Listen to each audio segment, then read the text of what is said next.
Hey everybody, just going to take a quick break from the show to tell you a little bit about Shutterfly. If you're like us, you take a lot of pictures because you have a camera right in your hand all the time. How would you not take a lot of pictures? And we're taking all these pictures, more than we've ever taken in the history of the world. What are you going to do with them all? That's the thing. You used to get a solid picture, and then you'd look through them, and you could enjoy them. Now they're like back on your camera roll. You can't even find them. You don't want that. That's why the cool thing you need to do, and what I did, and I think it's pretty cool, is create a Shutterfly photo book. Oh. What I did, and you're going to enjoy this, Jimmy, because I haven't showed this to you yet, but took all of our pictures from being on tour this year. Oh. All live show pictures, us backstage, us on stage, doing all that stuff, and like some of the, just the venues and things, and made a little photo book out of that. Also, they have free 24-hour designer service as well. With their 24-hour designer service, a professional designer is going to lay out the book for you for free in just a day. Make something that means something with Shutterfly. Enjoy 40% off orders over $29 with promo code SMALLTOWN. See site for promotional details. And now back to the show. Hey everybody, just going to take a quick break from the show to get you styled up with Stitch Fix. Shopping's hard. It's hard. With Stitch Fix, you get a stylist, though, who understands your style, your size, your budget, and they do all the shopping for you. Wow. This is excellent. Shopping, I'm telling you, shopping and figure out your style, it's overwhelming. Let somebody help you when it comes to getting dressed. We don't know what we're doing, so we let Stitch Fix help us out. A Stitch Fix stylist there. They know what works on us. We get the prices that make us look really good, and it feels good. You get some confidence boost walking around knowing that you're looking decent here. Oh, yeah. Yeah, we just give the stylist our sizes, style, budget preferences. We order boxes when we want, how we want, no subscription or any of that required. And they send called Just For Me pieces as well. Like, maybe you'd like this, and it's awesome. Outfit recommendations, styling tips. You keep what you love, you send back the rest. It's super easy. Yep. You can do it, and we are doing it because it's excellent. Personal styling for everyone. Get started today at stitchfix.com/STM. That's stitchfix.com/STM. Now back to the show. Did you know that parents rank financial literacy as the #1 most difficult life skill to teach? Meet Greenlight, the debit card and money app for families. With Greenlight, you can send money to kids quickly, set up chores, automate allowance, and keep an eye on your kids' spending with real-time notifications. Kids learn to earn, save, and spend wisely. And parents can rest easy knowing their kids are learning about money with guardrails in place. Try Greenlight risk-free today at greenlight.com/Wondery. This week in Stanford, Montana, family troubles and a trailer park fire causes some unlikely people to be put on trial. Welcome to Small Town Murder.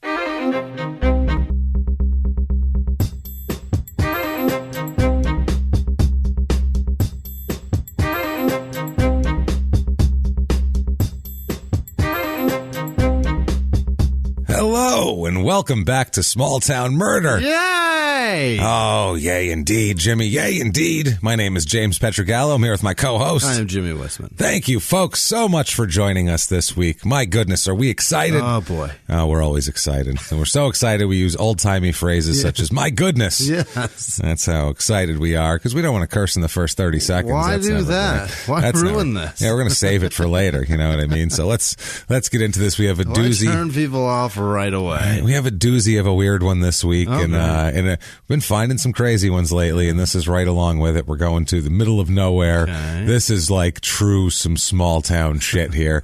Some small town stuff goes on, and this is going to be a fun one. Right. Not fun for some people involved in it, but I think we'll get there. Don't worry about it. Thank you, everybody, this week for your reviews on Apple Podcasts or iTunes. Huge? They're so big. They really beautiful. are. They really are. Thank you guys so much, because they drive us up the charts, and that really does make a huge difference business-wise. And when they see the amount of iTunes reviews that you have, they go, hey, those listeners are engaged. Right. They'll do shit that they're told. Therefore... Or asked. But mainly told, honestly. Yeah. Told, and thank you for doing it. You tell us to produce a goddamn show every week, and we do it. Yeah. So you goddamn give us a review, and you do it. So thank you. We appreciate that very much. If you haven't, get on there. 5 stars. Doesn't matter what you say. It's not for our ego.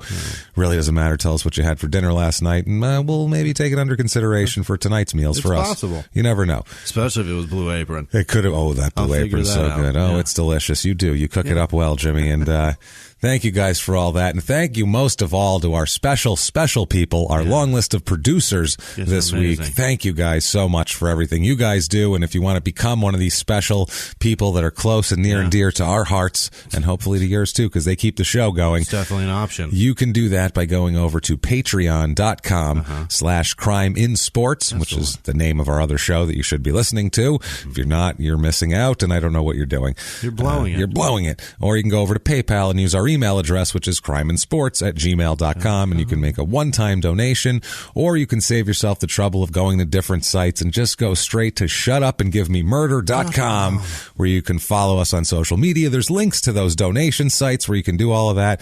And most of all, though, there's links to tickets. Yes. Lots and lots of tickets to this fall's tour. So please get on there. It's going to be bananas. It's going to be crazy. Houston, October 5th. You are first up, Houston. People buy those tickets. It's at the House of Blues, right? Yeah. House of Blues in Houston. It's a big place. It's beautiful, I'm told. It's a huge place. So please buy these tickets so you can hear it in our voices. We really need you to buy these tickets. Dallas. Let's go. Dallas the next night. So help us. Come drink Bullet with me. Yeah, help us dominate Texas, basically. I'm going to wear cowboy boots. Yeah, help me find weed. Do it. Help me find weed in Texas. I'm not going to wear cowboy boots, but I'm going to wear some badass Tony Llamas. That's what I'm going to wear. I think I'm going to wear like a world-class wrestling T-shirt. Maybe an ivory snap shirt. That's what you should really be wearing. That's what I'm going to do. Yeah, that's good. I'm going to dress like Dave Chappelle in his fucking Texas. But you got to have the Texas flag somewhere on you. That's on your person. I will tattoo it on my asshole. Oh, well, that's nice. And then you can show everyone that'll be a terrific night. That's going to be great for everybody. Everyone's going to be very excited about that. Never mind all that. We got to get to the disclaimer here. It's very important. This is a comedy podcast. We must tell you that up front, because some people go into it and they're just like, oh, it's like Dateline. No, it's not. And, well, it's honestly, factually and all that, I think we're just as goddamn good or better than those shows. Damn it. We try just as, we really try to make it as intricate and everything like that, as well done as a show like that. But then we put comedy into it also. So all the facts are real. Everything's real. And then on top of that, we make jokes because we're comedians and that's what we do and we can't help it. It's the same thing at this show as me watching Dateline when I pause it and go, what the fuck? Now this fucking, are you serious? Yeah, that's what it is. That's what we're doing here. So if that sounds good to you, then you're going to like this. You're in the right place. I'm telling you guys that. We try our best not to make fun of or poke jokes at the victims or the victims' families. We're assholes. But we're not scumbags. That's true. And that's the fact of the matter. That's how we do this. So if that sounds good to you, welcome aboard. Welcome aboard. Yeah. If you think true crime and comedy should never ever go together, then this is a bad date, right. And we should get Walk the check the plank. Fucking now and end this shit. You look nothing like your photo. Let's just say that and keep on moving. Your snap emojis bullshit. And everybody out there, from your cars, from your cubicles, once again, if you're not in a conservative office that would frown upon this sort of thing, if you are, go into the bathroom stall and quietly make sure there's no one else in the bathroom, because this will sound really weird. Grab a wad of toilet paper and jam it in your fucking mouth. This will sound weird coming from a bathroom stall otherwise. So, and give it to us now. Yeah. Shut up and give me murder. Let's do this, everybody. Let's go on a trip. Jimmy, you ready? I would love to. Let's do this. We are going far today. Far. We went from Tennessee last week, and we were in a small little town in Tennessee, the middle of nowhere. We're going once again to the goddamn middle of absolute nowhere. This is the middle of nowhere, all the way to Montana. Our second time in Montana. Last time we were Ovando, Montana. That's right. Wow, that was a long time ago. That was one of the first, I think, 15 episodes. Was that the couple that got murdered in their house in the I think drifter? So. Yeah, by the drifter in the garage, the older couple. Long ago. Yeah, that was a town of 70 people. Right. And this town, not much bigger. Okay. It's these Montana towns. There's the big cities are like, that's this big city. Yeah. So pretty much it's nice for me because I can choose from murders from pretty much anywhere in the state, because there's not a lot of big cities. But this is Stanford, Montana.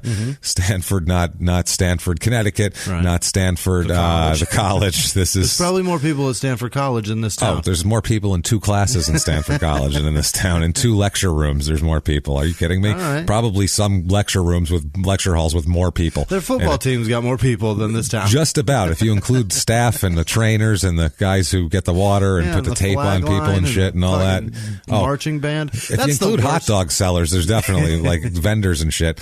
So it's in Central Montana. Okay. This is dead center of a rectangle. Yeah. So there is nothing going on. That's a good point. You look all around you. Yeah. Oh, it's just a big there's a little bit in the southwest of some whatever disputed area with Idaho over there, but mostly it's a goddamn rectangle, a giant one, and this is just dead center of it. Okay. Bullseye. Yeah. It's an hour to Great Falls, about 2 hours and 45 minutes to Billings, 2.5 hours to Helena, which is the capital. Before you ask there. I knew that. And at least 15 hours to anywhere decent. At least. I'm sorry. At least.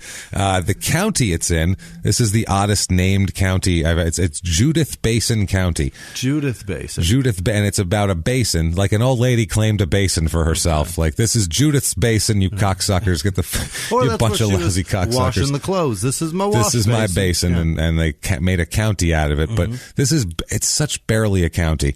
Like, that has no website, and you click on things and it takes you to like other counties.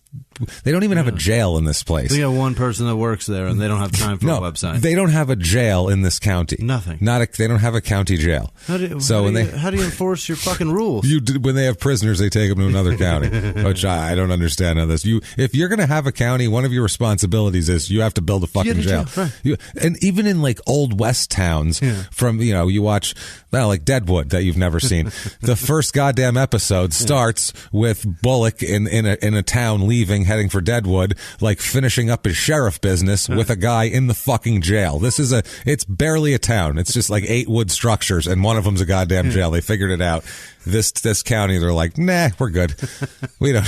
There's a post office. That's good enough. That's all it takes to make it a town, I suppose, because just got to get mail. You need a zip code. That's it. And the zip code here is 59479, as a matter of fact. That didn't take any brick and mortar. No, it didn't.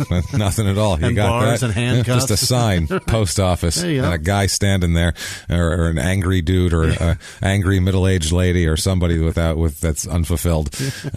Area code 406, 0.44 square miles, all land, not a drop of water, in the middle of a dry rectangle. I'm just trying to think. I'm sure it's got lakes up there, but I don't see. Definitely. I've never seen water in Montana. It's not a big water state. No. There's a lot of, fishing and shit like that up there, but it's not known for it. No. It's not like, the Great Lakes of Michigan and all that. There's none of that there. Or Minnesota, and it's 10,000 lakes. 10,000 lakes, or, tons of rivers down south or shit like that. Town motto is, quote, hello, is anybody out there? No? Okay. That's the town motto, which is the most heard statement ever in this town when you step out onto the street. So they just said, fuck it, that's the town motto. The motto is a conversation with your echo. With your echo, exactly. No? Okay. The conversation you only have when you're definitely alone. Right. There's no website for the town. They don't have a motto. Their motto is just, we're in hiding. How many fucking the town's people on the lam. Are here? We'll find out in a second. Judith Basin. I'm on the edge of my seat. I cannot wait to find out. Judith Basin County here. This is all it says on their website, too, in the front. It says, Judith Basin County, quote, located in central Montana between Great Falls and Billings. Not even what they do, just we're between these two places you may have heard of. Is home to many wonderful communities and wide open spaces. In other words, wide the fuck open. Judith Basin County has a rich ranching heritage and strong pioneering spirit. Then it says courthouse telephone number and lists that. That's their website. That's what we got. And that's pretty much it. And if you click on one thing on there, it takes you to another website. That's russellcountry.com. What is that? That is their slogan about this whole place is, quote, come stay with us for a while. Not forever. Yeah. Just for a while, then get the fuck out. Get the fuck out of that shithole for a minute. Come to our shithole. Trying to keep the population down. And then get the fuck out of our shithole. Yes. Then it also says on it, quote, Charlie Russell painted more than one famous canvas. We live in them. Who is he? Well, Charlie Russell, you might ask, because I thought you may ask that. So much who the fuck is And that? I had no fucking idea of that either. He's got a famous painting, though, James. Well, he does. He has lots of them. Charles Marion Russell. It's PM Russell is what he goes by.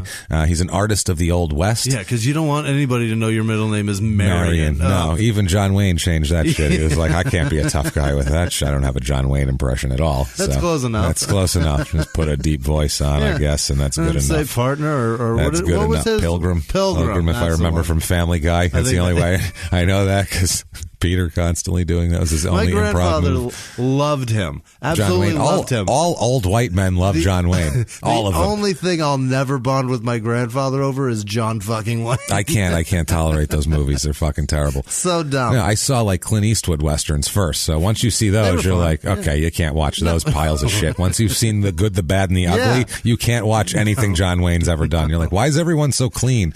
And he would have just raped her. I don't understand it. He wouldn't have taken no for an answer. This is the Old West. There's very little. Not that you want anyone to be raped, but that's the reality of the situation. If you watch Deadwood, also John Wayne is far too likable. He's too nice of a man. Like, he's a hard ass, but no venereal diseases, nothing. He's riding around. He's a bit too big for that horse too. Barely sweating, barely sunshine. Well, this guy Russell, he is way too big for the horse too. It's crazy. He's like 6'4", 250, and he's up there on a fucking horse. They couldn't find a horse that matched him. They probably had to switch it out like every shot. They had like 8 horses standing by. So paint the white triangle on its face. So, this one's all brown, sir. I don't know what fucking paint it. Just I don't paint care. It. Just fucking make them all the same color. It's I don't the care. 60s. There's no PETA. Yeah, it doesn't mess. Use the spray paint. The aerosol works better. Get it in there. Gets deep in the skin. That's what you're looking for. So this Russell had more than 2,000 paintings of cowboys, Indians, and landscapes in the western United States and in Alberta, Canada. Fucking 7? That's right. Also bronze sculptures. Yeah, that's what I mean. He's like a 7-year-old in the 50s. He grew up 1864 to 1926 he lived. So, I mean, he lived in the Old West. So it wasn't like nostalgic pictures. He was living the shit, I guess. He really lived past 7. Yeah, he really did. For back then, that's a good run in the West. He's also an author and all this shit. He had a mural titled Lewis and Clark Meeting the Flathead Indians. It's in the state capitol building in Helena, Montana. Yeah. It's a 1918 painting called Pigeons, sold for $5.6 million in 2005 at auction. Yeah, this cat's like a fucking important old American artist, apparently. $9 million? 5.6. 5.6. That's a shitload of money. For a fucking painting. For a painting of some old pigeon. West shit. I don't even know what the painting. I didn't look that up, but what it was. It's a piece pigeons. of shit. It's not even pigeons. It's pigans. Piegans. I don't know what the fuck that is. It's probably a small bird. Oh Jesus! It's got to be right. I can't.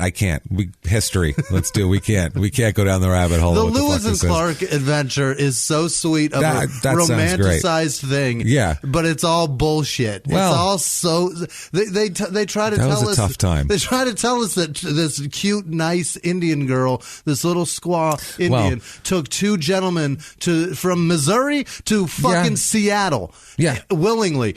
Go fuck yourself. Well, yeah, first that's of the all. thing. She was quote married to a French trapper who quote went with her, married her, which I feel like she was probably like gifted. Worse to him than she the was. Tribe. She was his. He won her in a fucking gambling debt. Probably. Well, it's weird. Lewis and Clark too. When they went across, not to get into Lewis and Clark. No, we need to do this. But Lewis and Clark, when they'd go across and they'd go to each tribe because they'd have to. That was their fucking land. Yeah, they were going across the country like warriors basically, and they were like going from hood to hood, being like, all right, what's in here? Oh shit, they're dressed up like clowns and on roller skates. Fuck me.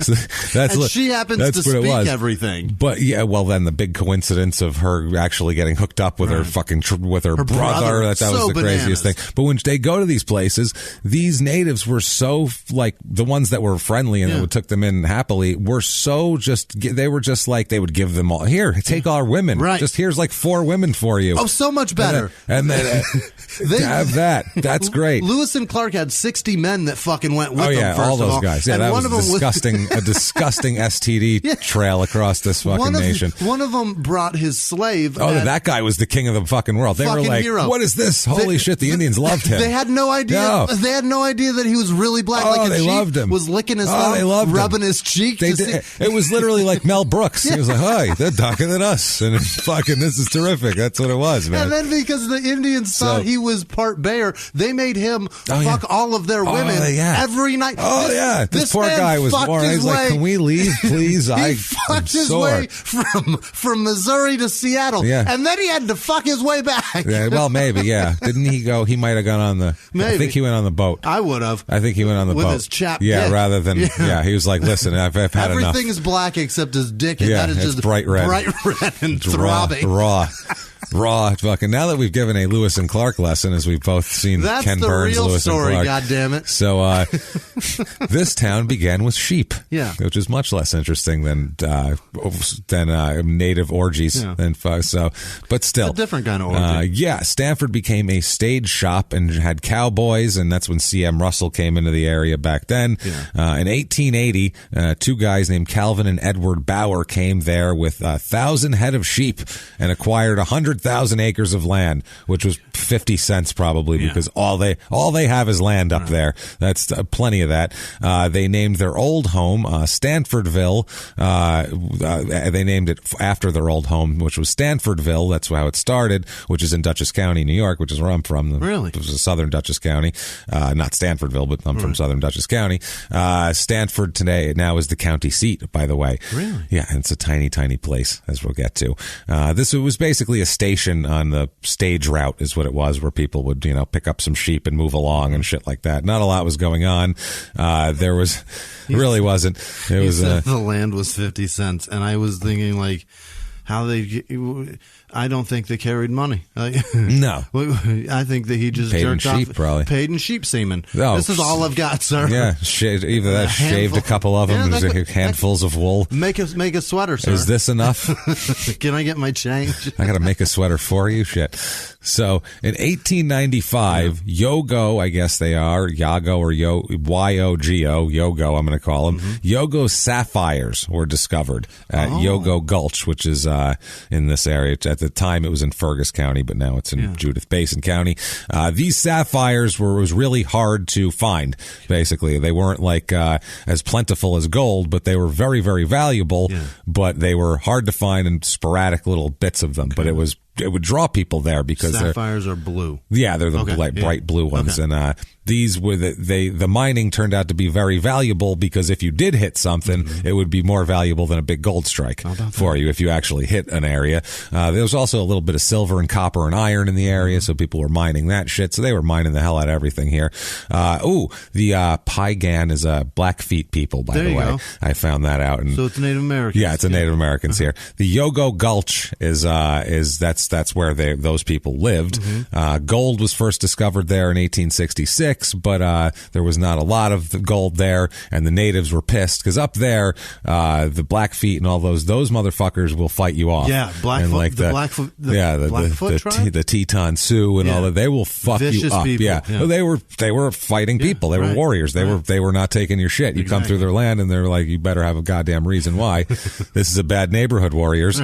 So that's what ended up happening. They would end up getting driven off, and there wasn't enough gold there to make it worth it, basically. Because Deadwood, there was a lot. That's where, there was some tough-ass tribes there, too. And that's north of there? No, that's over to the east and south is Deadwood, because it's South Dakota. Oh, okay, yeah, I was thinking Wyoming. Sorry. No, but Deadwood there was just like that also, but there was so much gold, they were like, we'll fucking fight them, fuck it. I mean, they sent Custer out there at first, and they were like, we're going to fight these, we don't care. There's gold, goddamn, there's a lot of gold.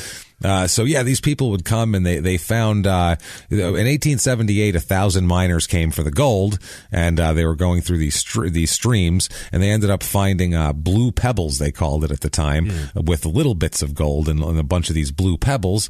And so there was people mining gold there for about 3 years, and then people left, and there was only a few people.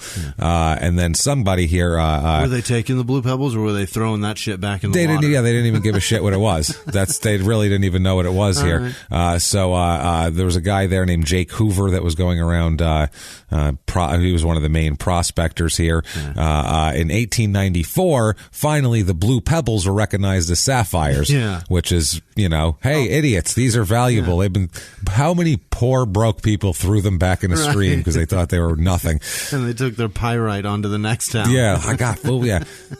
No, it's real good. Don't buy it, but it's real. The legend has it that a local school teacher recognized them as sapphires because they were the only one who had read a book in the entire fucking town.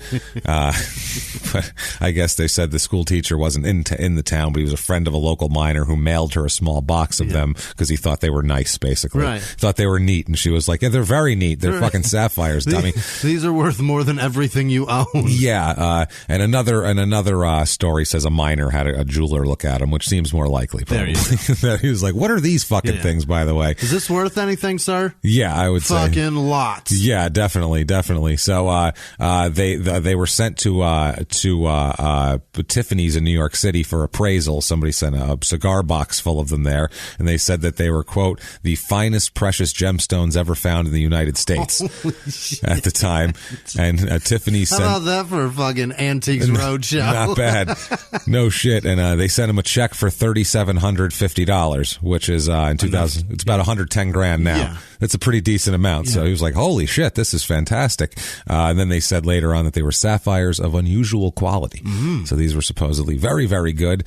For some reason, I find this fucking so interesting, this stupid sapphire shit. I love it. It's so weird. That's amazing because, I mean, everybody thinks that like gold is the thing that I mean, it's worth a lot, obviously. Yeah. But that's like the thing that everybody's driven for when the gemstones are worth so much more. It's so interesting, right? The amount of gold it takes to make a ring versus that little diamond on top, and that diamond is worth 40 times the ring. You know what I mean? No, that's absolutely. And this is some old Westy shit right here. This is kind of neat. There was a guy hit the mother lode here basically and ended up selling this mine to a British company and sold the mine for $100,000 back then, which is about $2.9 million now. It's a big deal. That's a big goddamn deal. And then it was the English mine, which fucked them up for World War II because in World War II they need stones for industrial reasons. So they need, and all the mines were for the war effort in World War II, but these were owned by a British company, so they couldn't fucking touch them. And they didn't end up the U.S. didn't get control of them till like 1956 when they were already raped. When it didn't matter. Right. Well, it didn't matter. We'd been through both the Korean and the World War II, so it was like, well, we don't need them now anyway. It was all washed up pretty much at that point anyway. Well, they'll come in handy for that Vietnam coming right around the corner. I don't think we used them as much then. Probably not. No, there was really no like material war effort on the home front there that much then. Maybe that's why we lost. Yeah, well, I mean, I don't think it was taken as seriously as World War II. Yeah. There was no Hitler. No. So that was you need a Hitler. That's what not that you want a Hitler, but if you're going to fight a war, it's like wrestling. Like you have to have a good bad guy. Universal hateable guy. Back in the day, Hulk Hogan needed Roddy Piper to hate. Right. You couldn't just have a big likable guy. That's great. Who's he going to beat up? Right. You got to have somebody you want him to kick their ass, and that's what it is. So E-Man needs Skeletor. That's what I'm saying. So the Judith Basin County Museum was opened in 1967. This museum, this is how they advertise it. The museum has many old-time articles, old pictures, and some history books. It also contains a collection of 2,082 sets of salt and pepper shakers, a collection of 50,000 buttons, an Indian artifacts display, and many more items. Now, how shitty are the many more items? Yeah. They listed the exact number of salt and pepper shaker pairs. So what are the other items? We have paper clips. This is our paperclip consortium. Care to look around? What the fuck are they talking about? A giant rubber band ball. So stupid. Population of this town. Although I'd like to see, like, how did they get those? Because I'm a salt and pepper connoisseur. I don't know if you know that. I love stealing those from restaurants. Yeah, I figure that comes with the meal, and I'd like to see, like, how many was it? 258? 2,082 sets of salt. I don't know if they're special. I don't know if they're from another place. Yeah, you can't open your own museum. Moving on here.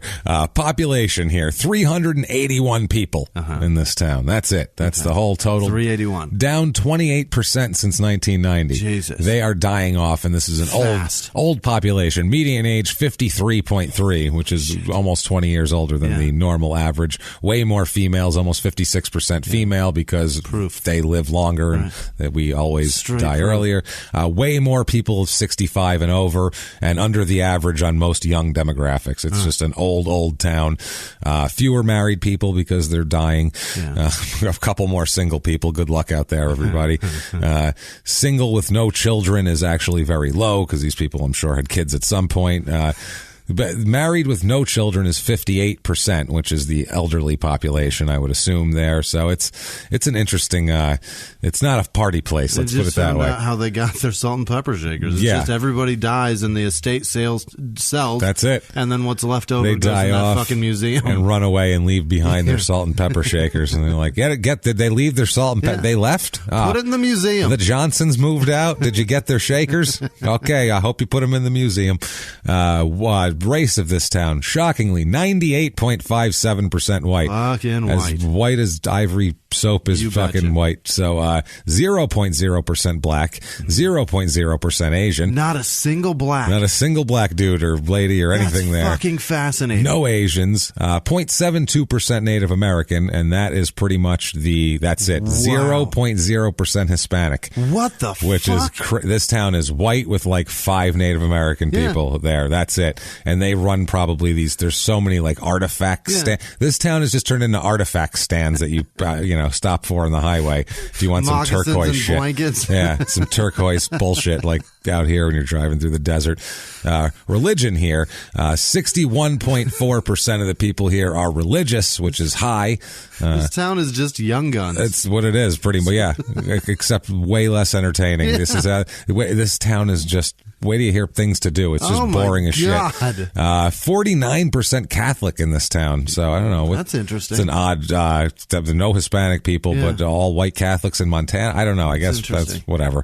4.3% Presbyterian is the closest one to that. No kidding. 0.0% Mormon. They haven't made it up here yet. I think there's probably someone with a rifle at the edge of town. That also seems on purpose. Get your freaky religions on out of here. One of those things. 0.0% Jewish. 0.0% Muslim. They're like, we don't think so. Not no, happening. thank you.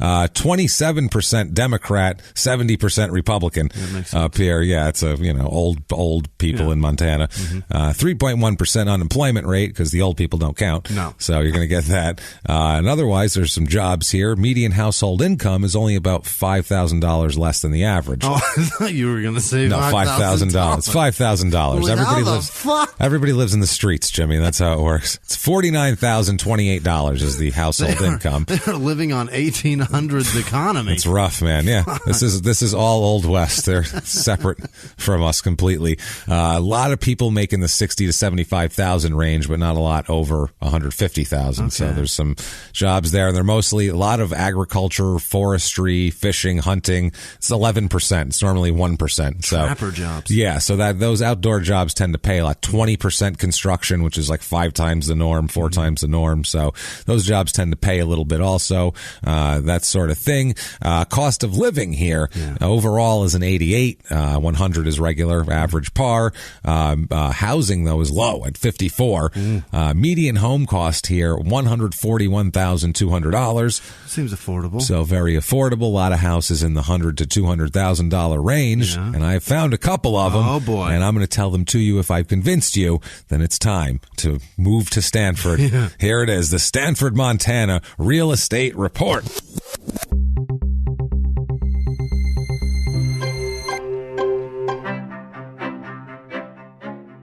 Found the average 2-bedroom rental of any kind is about $840 a month, just $400 less than the average, so that's not too shabby. I found a 2-bedroom, 2-bath. It's kind of like a condo that's not attached. It's weird. 1,232 square feet, $80,500. Seems like a good place for, I don't know, old people to live is what it looks like. Bring your cats. Bring your cats. I found a 3-bedroom, 2-bath, and your pictures of your grandkids. They'll go really well on that wall. 3-bedroom, 2-bath, 2,720 square foot house. It's a little rough. $179,900. And then I found on 3.22 acres of not muchness, but if you want a chunk of America, here it is. 4-bedroom, 3-bath, 4,800 square feet. Holy shit. It's a very big, giant, like farm type house. It's James, hold on. That's big. 4 bedrooms, 2-bath? 3-bath. 3-bath. 4,800 square feet. Fuck, that's huge. That's a big house. Yeah, it's got like a big common area. Each room is enormous. It's a big goddamn house. Yeah. $265,000. Wow. So that's not bad on a lot of land and pretty good. I'm decent. retiring in Montana. It's I just not found bad. out. There's nothing to do here. I don't give a shit. Here's what you can do if you're excited about this. I can just snap pictures of my fucking house. The Halloween festival, Jimmy, is where it is. And this is how they describe it. Quote, not so scary, but definitely in the spirit. October means scarecrows in Stanford. The annual event includes a 1 and 3 mile fun run to benefit breast cancer awareness, a craft show, and a chili cook-off. Scarecrows made by locals are on display downtown through Halloween. Made by who the fuck else is going to make them? Right. They're made by locals. Oh, good. They're not bringing in those pesky Chinese scarecrows we're always hearing about. That's good. Importing a fucking scarecrow. Oh, God. A fun run, first of all. No, it's not. No, it's not. Secondly, not scary, but definitely in the spirit. In other words, bring the kids. Yeah. They won't be scared shitless. It's in the spirit. Spooky scarecrows and Halloween, and it's going to be fun. It's not scary, but it's not so adult. It's just crap. That sounds like shit. It's just boring, is what it is. Crime rate in this town. Property crime is slightly higher than average, actually, which I don't know if it's people coming through for the big Halloween festival and they're just so excited by the scarecrows they start knocking the place over.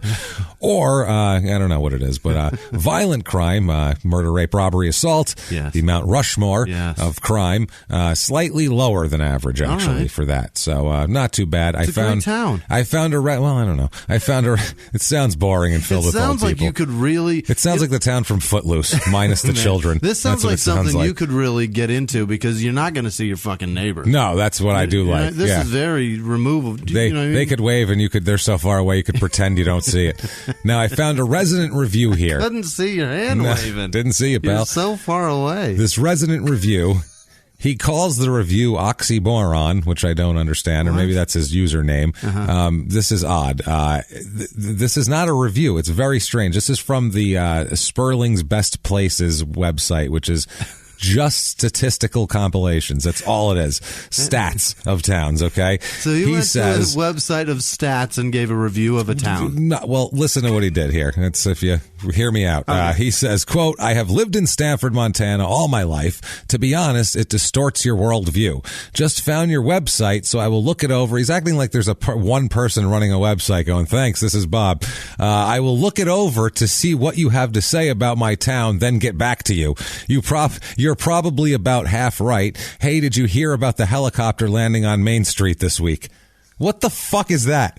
There's nothing to disagree. I'll look and make sure. There's statistics. And it says 82 agree and 82 disagree, people that have looked on this. And he gives no star amount at all. So he doesn't know. He get back. Disagree with what? It's a site that compiles fucking stats. There's nothing to disagree with. Everybody gets a say? Is that what he thinks? No, you can't disagree with stats. I'll look it over and get back to you. No, that's what it is. Are you going to go count, sir? Yeah. You can't say Brett Favre has more Super Bowls than Tom Brady because you believe that. No. There's statistics that say who has what. Does he think this is like a media? I don't know what he thinks. Does he think it's NBC and he's like, I'll get back to your article? No, it's like he thinks it's somebody's blog. Like, I hear what you said and I'll get back to you. Like he went on somebody's Facebook page or some shit.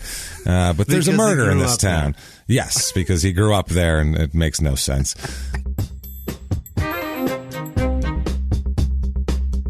Hey, everybody, just going to take a quick break from the show to tell you about a wonderful sponsor, Leesa Mattresses. Leesa.com. Leesa.com.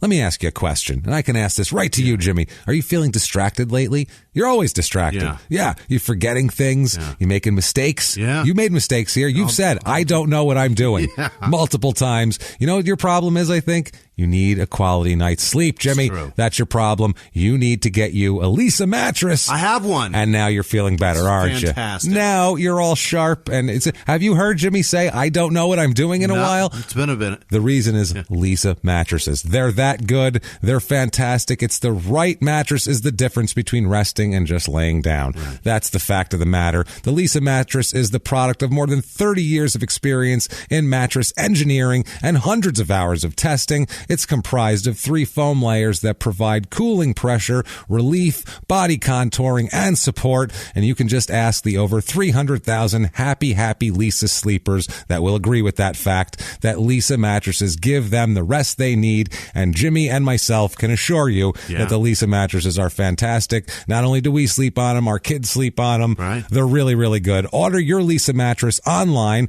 at Leesa.com. That's Leesa.com/ lisa.com/small and use promo code SMALL to try your mattress risk-free for 100 nights. It ships directly to your door in a convenient box with free shipping and free returns. You cannot go wrong. Find the right mattress for you at lisa.com/small and get the rest you need. Get up to $160 off Lisa mattresses or $235 off the luxury Sapira mattress and free shipping on the Lisa mattress at lisa.com/small and enter the promo code SMALL at checkout. That's LEESA.com/small, promo code SMALL. LEESA.com/small, promo code SMALL. Sleep like us. And now back to the show.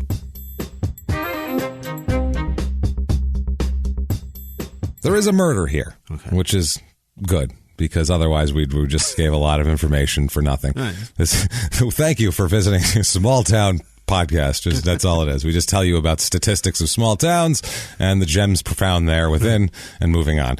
So this shit starts way back in the day. Okay. Way back. There's a lady named Faye Thies. Okay. Now her name wasn't Faye Thies back in the day. Her name was Faye Enright back in the day. Okay. So Faye has children in the 30s. This woman has children in the 30s. She has children named Margaret, Donna, and Roy. Okay. They all have different last names, which is, the women I think is a married thing. The one woman, because Donna wasn't. So there's Margaret Distat and then Donna June Enright and a guy named Roy Link. Yeah. These are women that are children that she had back in the 30s. Donna was born in 1934. She grows up, goes to college, gets a BS with a major in English and social studies and was a school teacher for a while. It just seems like a Midwestern or whatever the fuck. I don't know what you'd call Montana. Not really. What the hell is Montana? It's the fucking Northwest. Upper Plains. Is it? I don't know. Fucking I don't know. Bree from Montana, tell us. Yeah. You're the only person I know that's actually from Montana.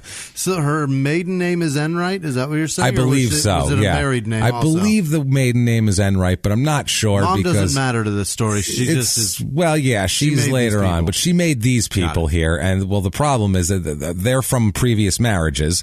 And then she gets remarried in 1961. Okay. And she has like all of these adult children also. Okay. From that. So that's kind of. They're all in their 30s. They're all, well, yeah. Well, they're in their 20s and, around there. So they're all pretty much adults. So there's no like 9-year-old. Got it. Like this is Leonard Thies is his name. He doesn't have to like drive anybody to 3rd grade or anything like that. There's no like karate lessons he's got to take fucking kids to, or, they're living their lives. Yeah. We'll say that shit. They have they don't have any children together themselves because they're old, I would assume. Back then, you didn't start having kids at 50. In the 60s, yeah. Yeah, you'd die. That's all there is to it. You'd just die. You enjoy yourself. Yeah, you would. Yeah, but people used to retire at 50-5. Did they? Fuck yeah. People used to retire out here. You're allowed to now. No. Now that's just out of your mind if you retire at 50. I don't mean with Social Security, but people used to like move. How many times, because you drive around, drove around for the electric company. How many times have you seen 55 plus communities? That was a big thing out here. Right. I'm moving to Arizona. It still is. Yeah, I'm moving to Arizona, cashing out my 401k or whatever. I'm moving to Arizona, a 55 plus community. Like that used to be a thing. Like now 55 is, you're not moving to a community like that. And that sounded old then too. Yeah, now it's like people are CEOs and they're getting new jobs at 60. It's, somebody dies at 55 and you're like, he was so young. Oh, that's a shame. That's right. Yeah. No, back then you'd be like, well, that's a prime heart attack time. I don't know how he lived that long. Jesus, he should have smoked more. That would have helped him. Yeah. Back then, that was a plus. 55 and up communities are super into like tennis and golf. Like they're super active. They're people. Active. Yeah. That's what they do. They want to come and be active with other people, but not allow anyone else in. No. How many, like there used to be all those court cases about somebody who have like their grandson come live there with them for a summer and the whole fucking neighborhood revolt. Their shit. Like he plays basketball in the street. He dribbles that damn basketball. He's too young for this community. It's so fucking funny. It's not fair. rubbing his youth in our face. That's what it is. That's what he was on a skateboard. Yeah, I would break my hip in 3 seconds on one of those goddamn things. Little bastard. He looked like he was having so much fun, that son of a bitch. I swear he had a boner at one point, and that just, I will not tolerate that because I haven't had a boner since 1957. He's been writing letters about his boner to the HOA. I saw what could have been a boner as he rode by on his skateboard. I'm not sure, but his virility is making me feel sad about myself. Very, very sad. Jesus Christ. Those communities. There's one directly across the street from where I live right now. Oh, really? And it's fucking great for how quiet it is. Oh, yeah, they don't fuck around. That shit's over at 9 o'clock. Yeah. It's shut down.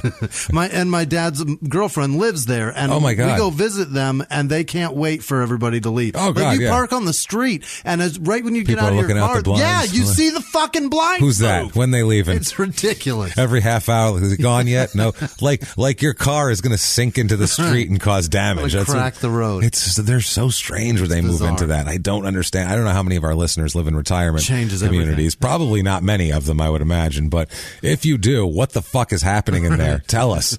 Tell us. Is it sex? Is it all sex? Well, Sun City had the record for the most indecent exposure. Yeah, and STD things. Right. And all. But is that what it is? Are you going there to fuck each other? I feel like you're fucking each other in there a lot. It's a great idea. Is it is it like freaky shit? Park bench bounce up and down. Yeah, Ethel, that's it. By moving into this community, are you signing up? Is it like walking into some sex club and having to sign a release saying if someone sticks it in you, you're cool with it? Like some shit like that or something? I don't know if that exists, but is that what it is? Like you're signing up, like you're going to be at the Sunday orgy if you buy that house. That's all there is to it. I don't know. That comes with the golf cart. I don't know what to tell you. It comes with a golf cart and a chicken mask. Yeah, it's 3 knocks and then 2 knocks. That's the code. That's the chicken mask knock. That's the chicken mask knock. That means you're allowed to come in like Frank and Always Sunny. I like how he lifts up his beak in Always Sunny so it's easier to nosh, he says. My favorite thing ever. Sorry. I love that show so much. I love Frank. To nosh. It's easier to nosh. It's like, what are you taking your mask off? It's easier to nosh. Beak's getting in my way. So, oh my God. So these people, as they get older here, Faye and Leonard, Faye in 1988 comes around. So, even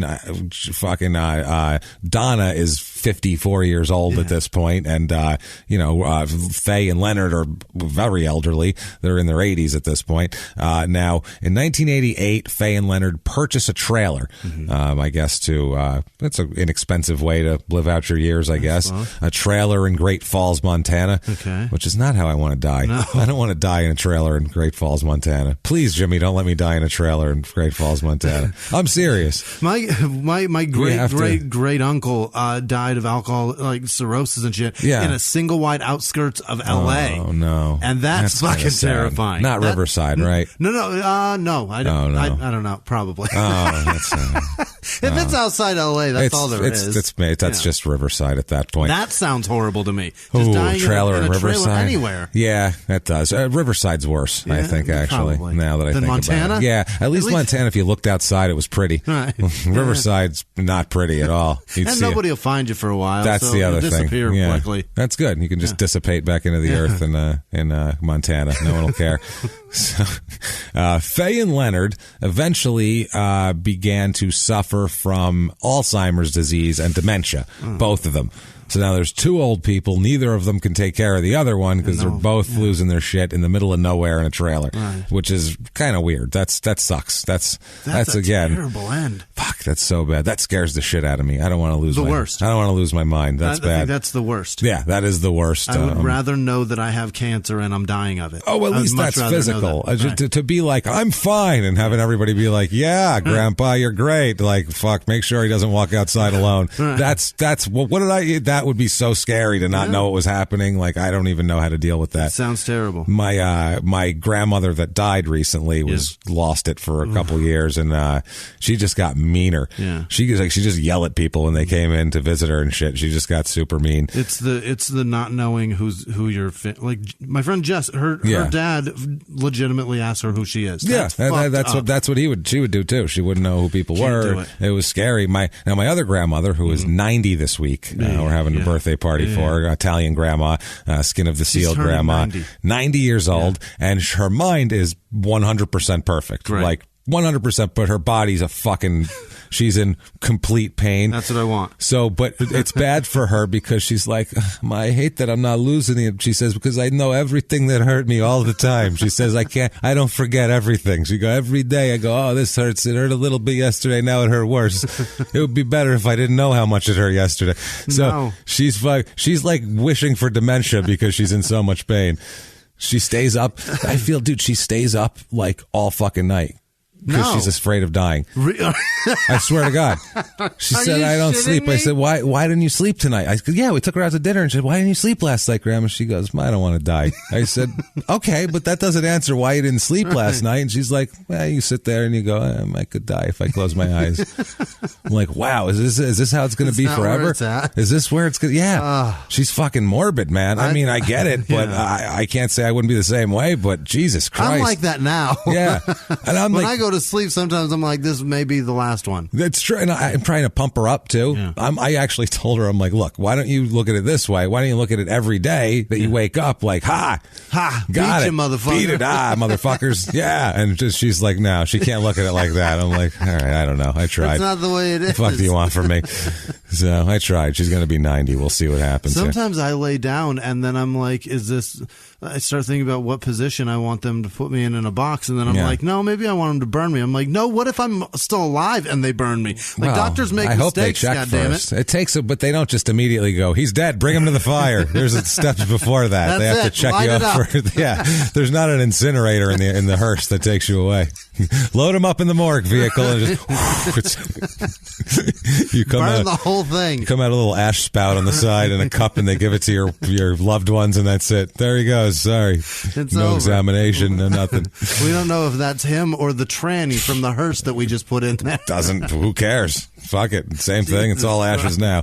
All the same now. And that's how I start laying in bed, and I'm like, is this the position I want to be in? Do I want to look like I'm like asleep? Because when I'm asleep, I'm on my side. Yeah. And I've never slept on my back in my fucking life. No, that'd be weird. I don't want to be on my back with my hands crossed. That's bizarre. I always think if I lay down on my back with my hands crossed, I'm just asking for it.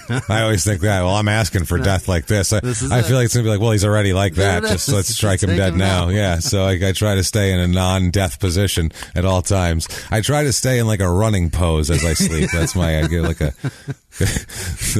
I look like I'm working on something. So they're like, he's clearly busy. I try to look like the NBA logo is what I'm doing. So I'm active. That way I'm got shit to do right now. In good shape, and like the Jordan logo. Yeah. I'm going. Nobody ever dies like that. Never see anybody die in a Jordan pose. It's very rare that they die running. I mean, running it happens, but it's not, all the time. That's usually people that shouldn't have been running anyway. Oh, 50-year-old healthy guys drop dead all the time running. It's like, hey, asshole, if you would have sat down and had a fucking beer and some snacks, you probably wouldn't have died. You'd have chilled out on all that work on your heart. Hey, save it. Yeah. Save it, hero, man.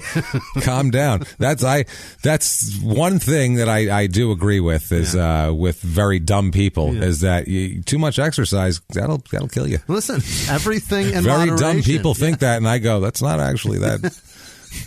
It's just I understand. It's just what your body genetically is programmed for. It doesn't. Some people can run till they're 100, and some people, if you ran across the fucking house when you're 36, you'd have a heart attack and die. So you just never know. It's a crapshoot. Yeah. So anyway, or you can end up with Alzheimer's and dementia, like Faye and Leonard here. They end up. This is about in 1993 or so. They lose the ability to take care of themselves and make decisions for themselves.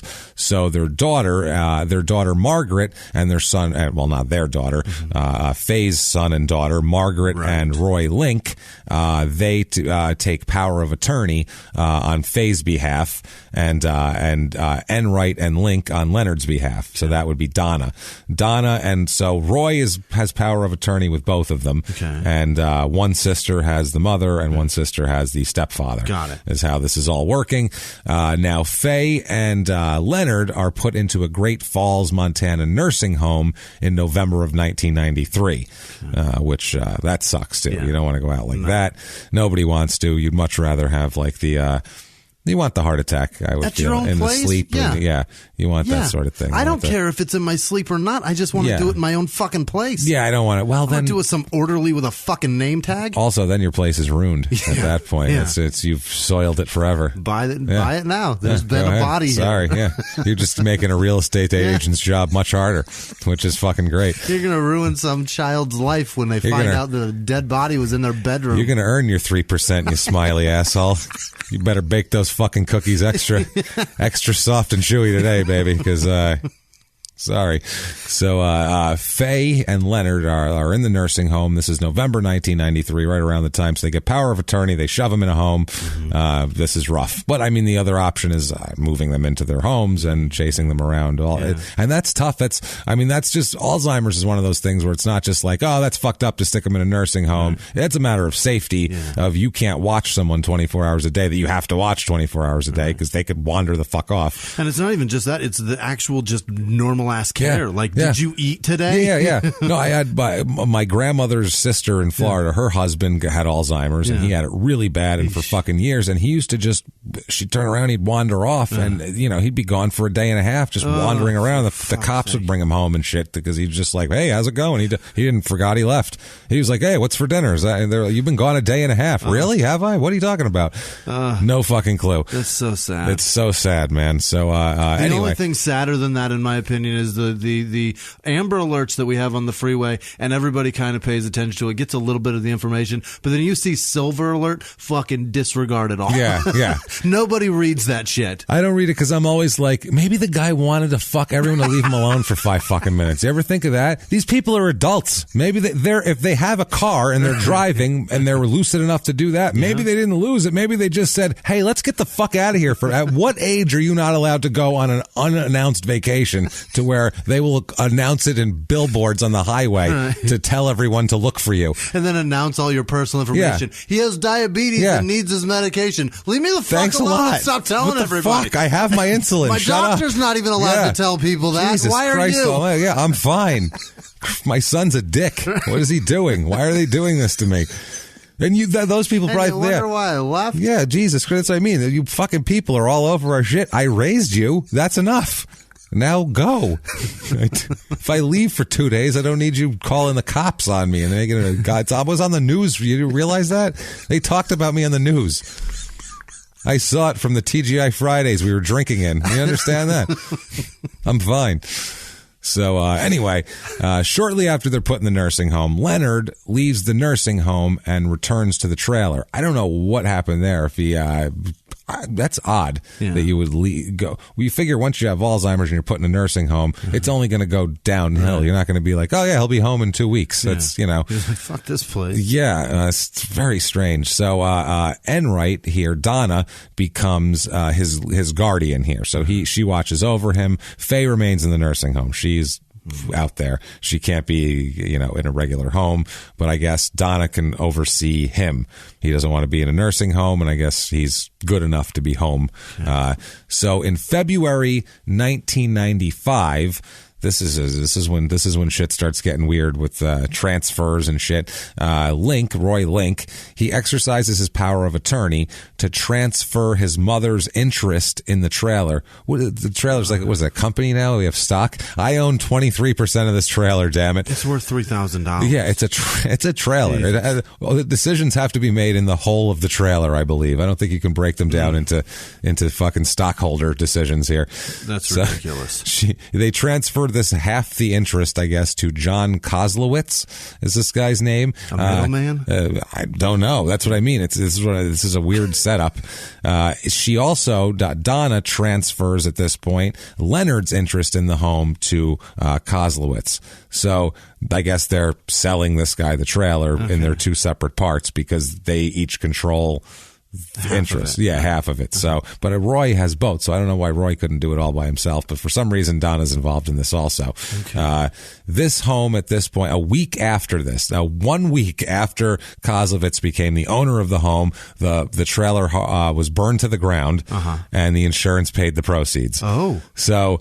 They 1 week after they transfer power of attorney, and then the home's burned to the ground. That's strange, right? You'd think you'd be upset. Yeah, you'd think you'd be a little upset. I just bought the place. You'd think these guys would be like, "Hey, lucky us! Right. Wow, we knew about that faulty wiring just ahead of time." So the Great Falls Fire Department conducts an investigation. You know how that's got to be a crack squad. I'm sure their fire department's fine. It's 2 people, but it's like, what's their investigative unit like? How many guys is that? What do you think? What do you think? I don't know. Let's go home. All right. More all right and shoulder shrugging. I'm sure there's great people in the Great Falls Fire Department, but they weren't put on this case. No. They were like, fuck those people. So they did not determine the cause of the fire and found no evidence of foul play. Okay. Just dumb luck. We found evidence of dumb luck, Chief. That's... Found evidence just of dumb luck. A man invested in something, and a week later, it's gone. It's gone. Yeah, this would be like a mobster buys a bar and then it burns down, and you'd be like, I don't know about that. That seems shaky. So the adjuster for the insurance company of the trailer saw nothing unusual about the circumstances of the fire and interviewed the fire department's investigator, who saw no need to conduct an independent investigation on the cause of the fire. So the insurance adjuster and the fire department investigator both said independently that we don't think there's any foul play. They get together and go, "You think anything?" "Nope." "All right." And they shrugged their shoulders and walked away.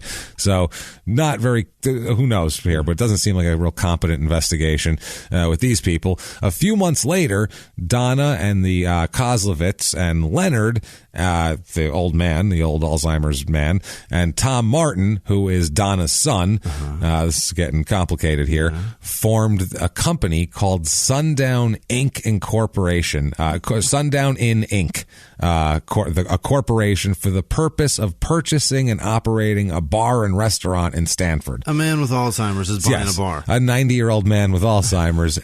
Jimmie, his lifelong desire has been to run a bar in Stanford, and finally, at 90, he finally has the partners willing to get in this with him and really get deep. I feel like he's going to be a good on-the-floor manager. You get John Taffer in there, and things are going to work out just fine. At least as far as he can recall from 10 minutes ago when they told him that was his life's dream. That'd be so fucking fun. This guy, now we're making fun of this old man, but just this man in the bar going, "I own a bar," standing there, and then 5 minutes later, "I own a bar," just nodding his head. "This is a nice bar. Whose bar is this?" "It's yours." "I own a bar." Every 5 minutes.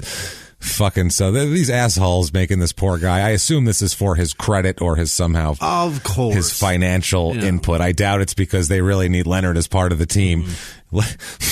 Leonard's the only guy with food cost knowledge. We need him in the kitchen. He's the only guy who could do our kitchen ordering. I'm sorry. The only one that knows how to draw up a bar menu. Oh, that's it. He is the only guy who knows how to run those purchase sheets. That's it. So Donna and Leonard and Kozlovitz here all moved together.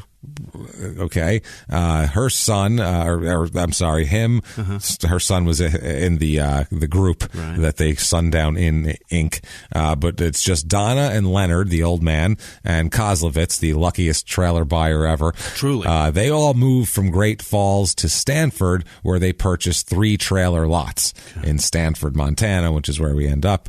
Kozlovitz owned the 2 trailers that they kept on the lots, and he lived in one, while Donna and Leonard lived in the other trailer. Okay. So if this guy Kozlovitz was like just a dude that they, a local guy, and they wanted to sell a trailer and they sold it to him and then it burned down, and be like, "Oh, fuck it, his problem, whatever." But the fact that they all now they moved together to a compound, to some weird trailer, and they got 3 lots with 2 trailers on it. Oh, it's over 2 lots. Listen to me now. Right. It's oversized. Right. See, that's how it works now. Instead of having, because I could have bought 2 lots and put a trailer on each and been average like these fucking peasants around here. I see you over there, you fucking piece of shit. Now I see you, you back. Keep your kids out my fucking yard. I told you that. They're tearing up my dirt. I know I ain't got no motherfucking grass. What'd you say? That's my lot. That's my lot. Not my lawn. Land. My lot. Right. Yeah, keep off the lot. It says there's it's just dirt. That's my land. Keep your dog from shitting on it. You've been in a trailer park and seen those triangle things that go in front of the driveways to keep people from parking in them? Yes. God forbid. He's just got a lot lined with them. All of them in his lot, just all around it. All the way around. This all mine, see? I got 3. That's extra. So he's very proud of his 3 lots. He seems like a dick already. Just from that. Jesus. So yeah, I own 2 trailers, I guess. So yeah, and it's nice. He lets Donna and like they did. I'm sure this is all a scam they're in on together. He really needs the old man around. So, well, yeah, I feel like it's his credit, whatever. Eventually, quote, financial difficulties lead this little, because I thought this was a startup that could make it. Yeah. I mean, I looked at this and I'm like, yeah, I mean, there's Amazon and there's shit like that. It's the startups that ended up being big deals. But Sundown Inn Inc., right. I'm surprised I don't people are going to have T-shirts and that's going to be nationwide. Was that going to be the name of the bar? I believe That's a shit bar name. I believe that corporation currently owns the entire Hard Rock Cafe chain. Is how that works. They ended up taking it over. The horny toad. So no, the financial difficulties led them to abandon their operation of the Sundown Inn. Yes, they called it the Sundown Inn. Oh boy. There's still a Sundown hotel or some sort of Sundown. It might be reopened Sundown Inn. There's a Sundown something there now in the town already. But this is April of 1996. They shut it down. No more cash. I'm sure they drained Leonard's credit and life savings, pissed it away. And then we're like, I don't know. All right. Now what? Back to the trailers. Yeah. We do have 3 lots. So we can burn those. Life is good.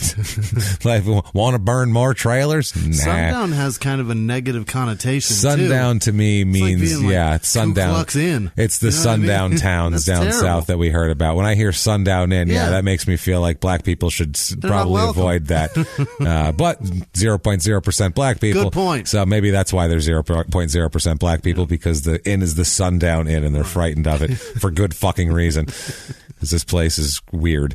So this place is fucking weird. It's like a movie town where you find out everybody's dead or some shit. It's like a bad M. Night Shyamalan movie, one of the later ones where you're like, what happened now? That's what it reminds me of. It's in the mouth of madness. Some weird shit like that. Yeah, it's so fucking weird, man. It's very strange. So Donna and Leonard continue to live in Stanford, but they go back and forth a lot to Donna's home in Great Falls for some reason. So she's dragging this poor 90-year-old man with Alzheimer's back and forth from this trailer in Stanford to another trailer in Great Falls. He doesn't know the difference. He doesn't give a shit. Yeah, it's all tin at that point. So in July 1996, Donna applies for and gets and receives on behalf of Leonard a lump sum distribution of Leonard's remaining pension benefits worths. So rather than him living out his days and getting his pension from his work, she negotiated a lump sum ending to his pension, which what the fuck? That seems shady, right? That doesn't seem right there. I'm just gonna take care of him with all this now. We'll just take it all up front. We'll take it all up front. Yeah, I'm gonna. You know what? He's got investments he wants to make, so I'm gonna. She is counting on him dying soon. Yeah, she's counting on him dying, and she's draining him while he's alive. She's using this old man. It seems like anyway to drain him financially, and I don't know what it doesn't say at this point that she works 9 to 5, and then she's trying to operate the Sundown Inn at night, and she's putting all her paycheck into it too. I'd like to I'm know not hearing any of that. I'd like to know how they manage that money. You know what I mean? Like how they decide like how much further he's going to go. Because they've got to also understand that.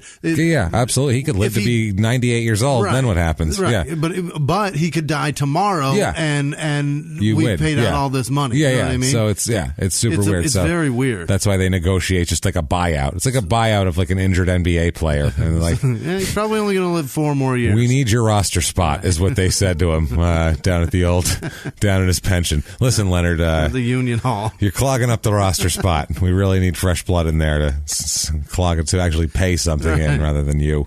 We didn't think you'd live this long, is what we're saying. You've inhaled asbestos for 45 fucking years. We thought that would kill you. That was our plan. I think that was old-timey companies' plans. Like, we'll poison these people. That way we won't have to pay these stupid pensions we've negotiated. They'll all be dead by 65. That's why firemen's pensions are so big. Yeah, absolutely. It's like they're probably going to die. They're going to inhale some bad shit and be sick probably. So let's do that. So maybe we won't make fun of the Great Falls Fire Department so much.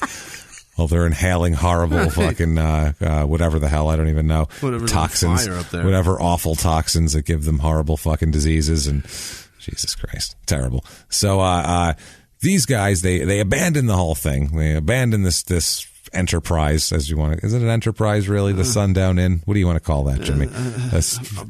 I feel like it's a yard sale with a sign, with a better sign. Yeah. With it's a lemonade stand. There you go. That sells booze.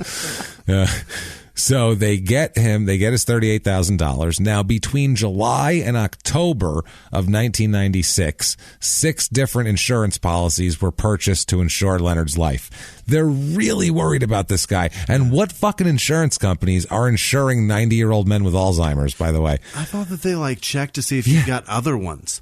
Well, you could have a bunch of policies. You can buy policies all you want. Yeah, they're all separate transactions with the different companies. So you can. A good point. It's all different. But who the fuck will insure a 90-year-old man? That's a bad investment. Right. Yeah. What is that? Give us, I don't know, $50,000 a month as your premium. What?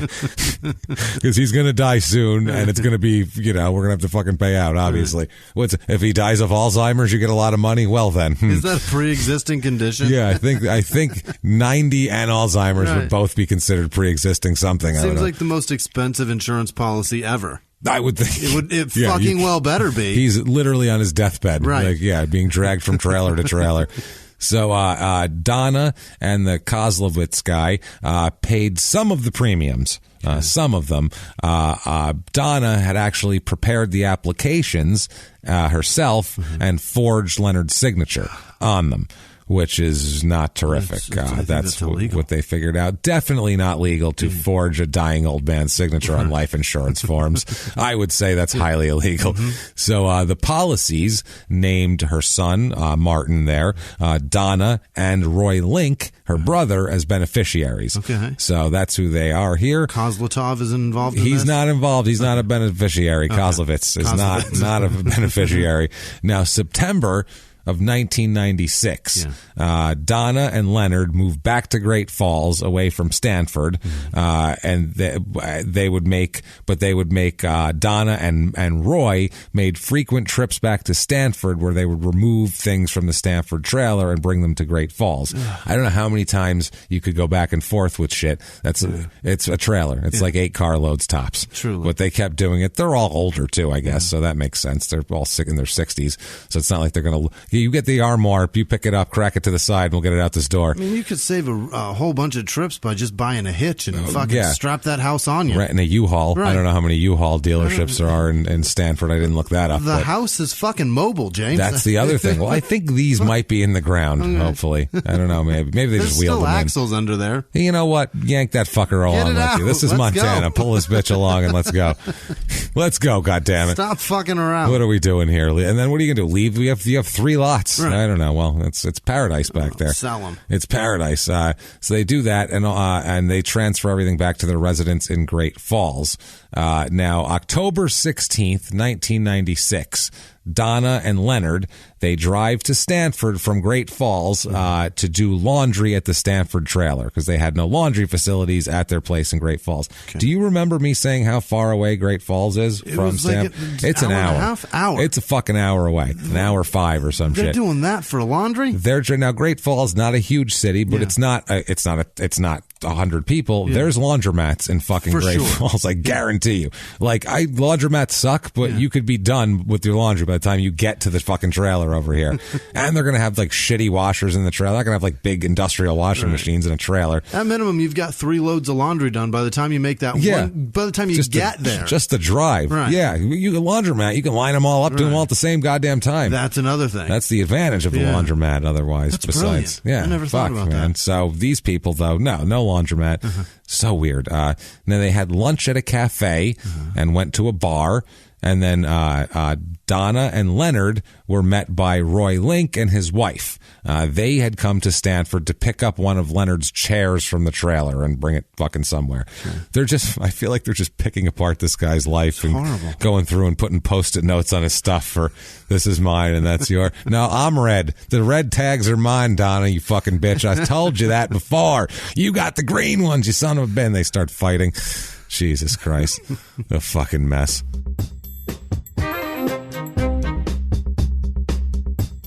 Hey, everybody, just going to take a quick break from the show to tell you a little bit about Zola.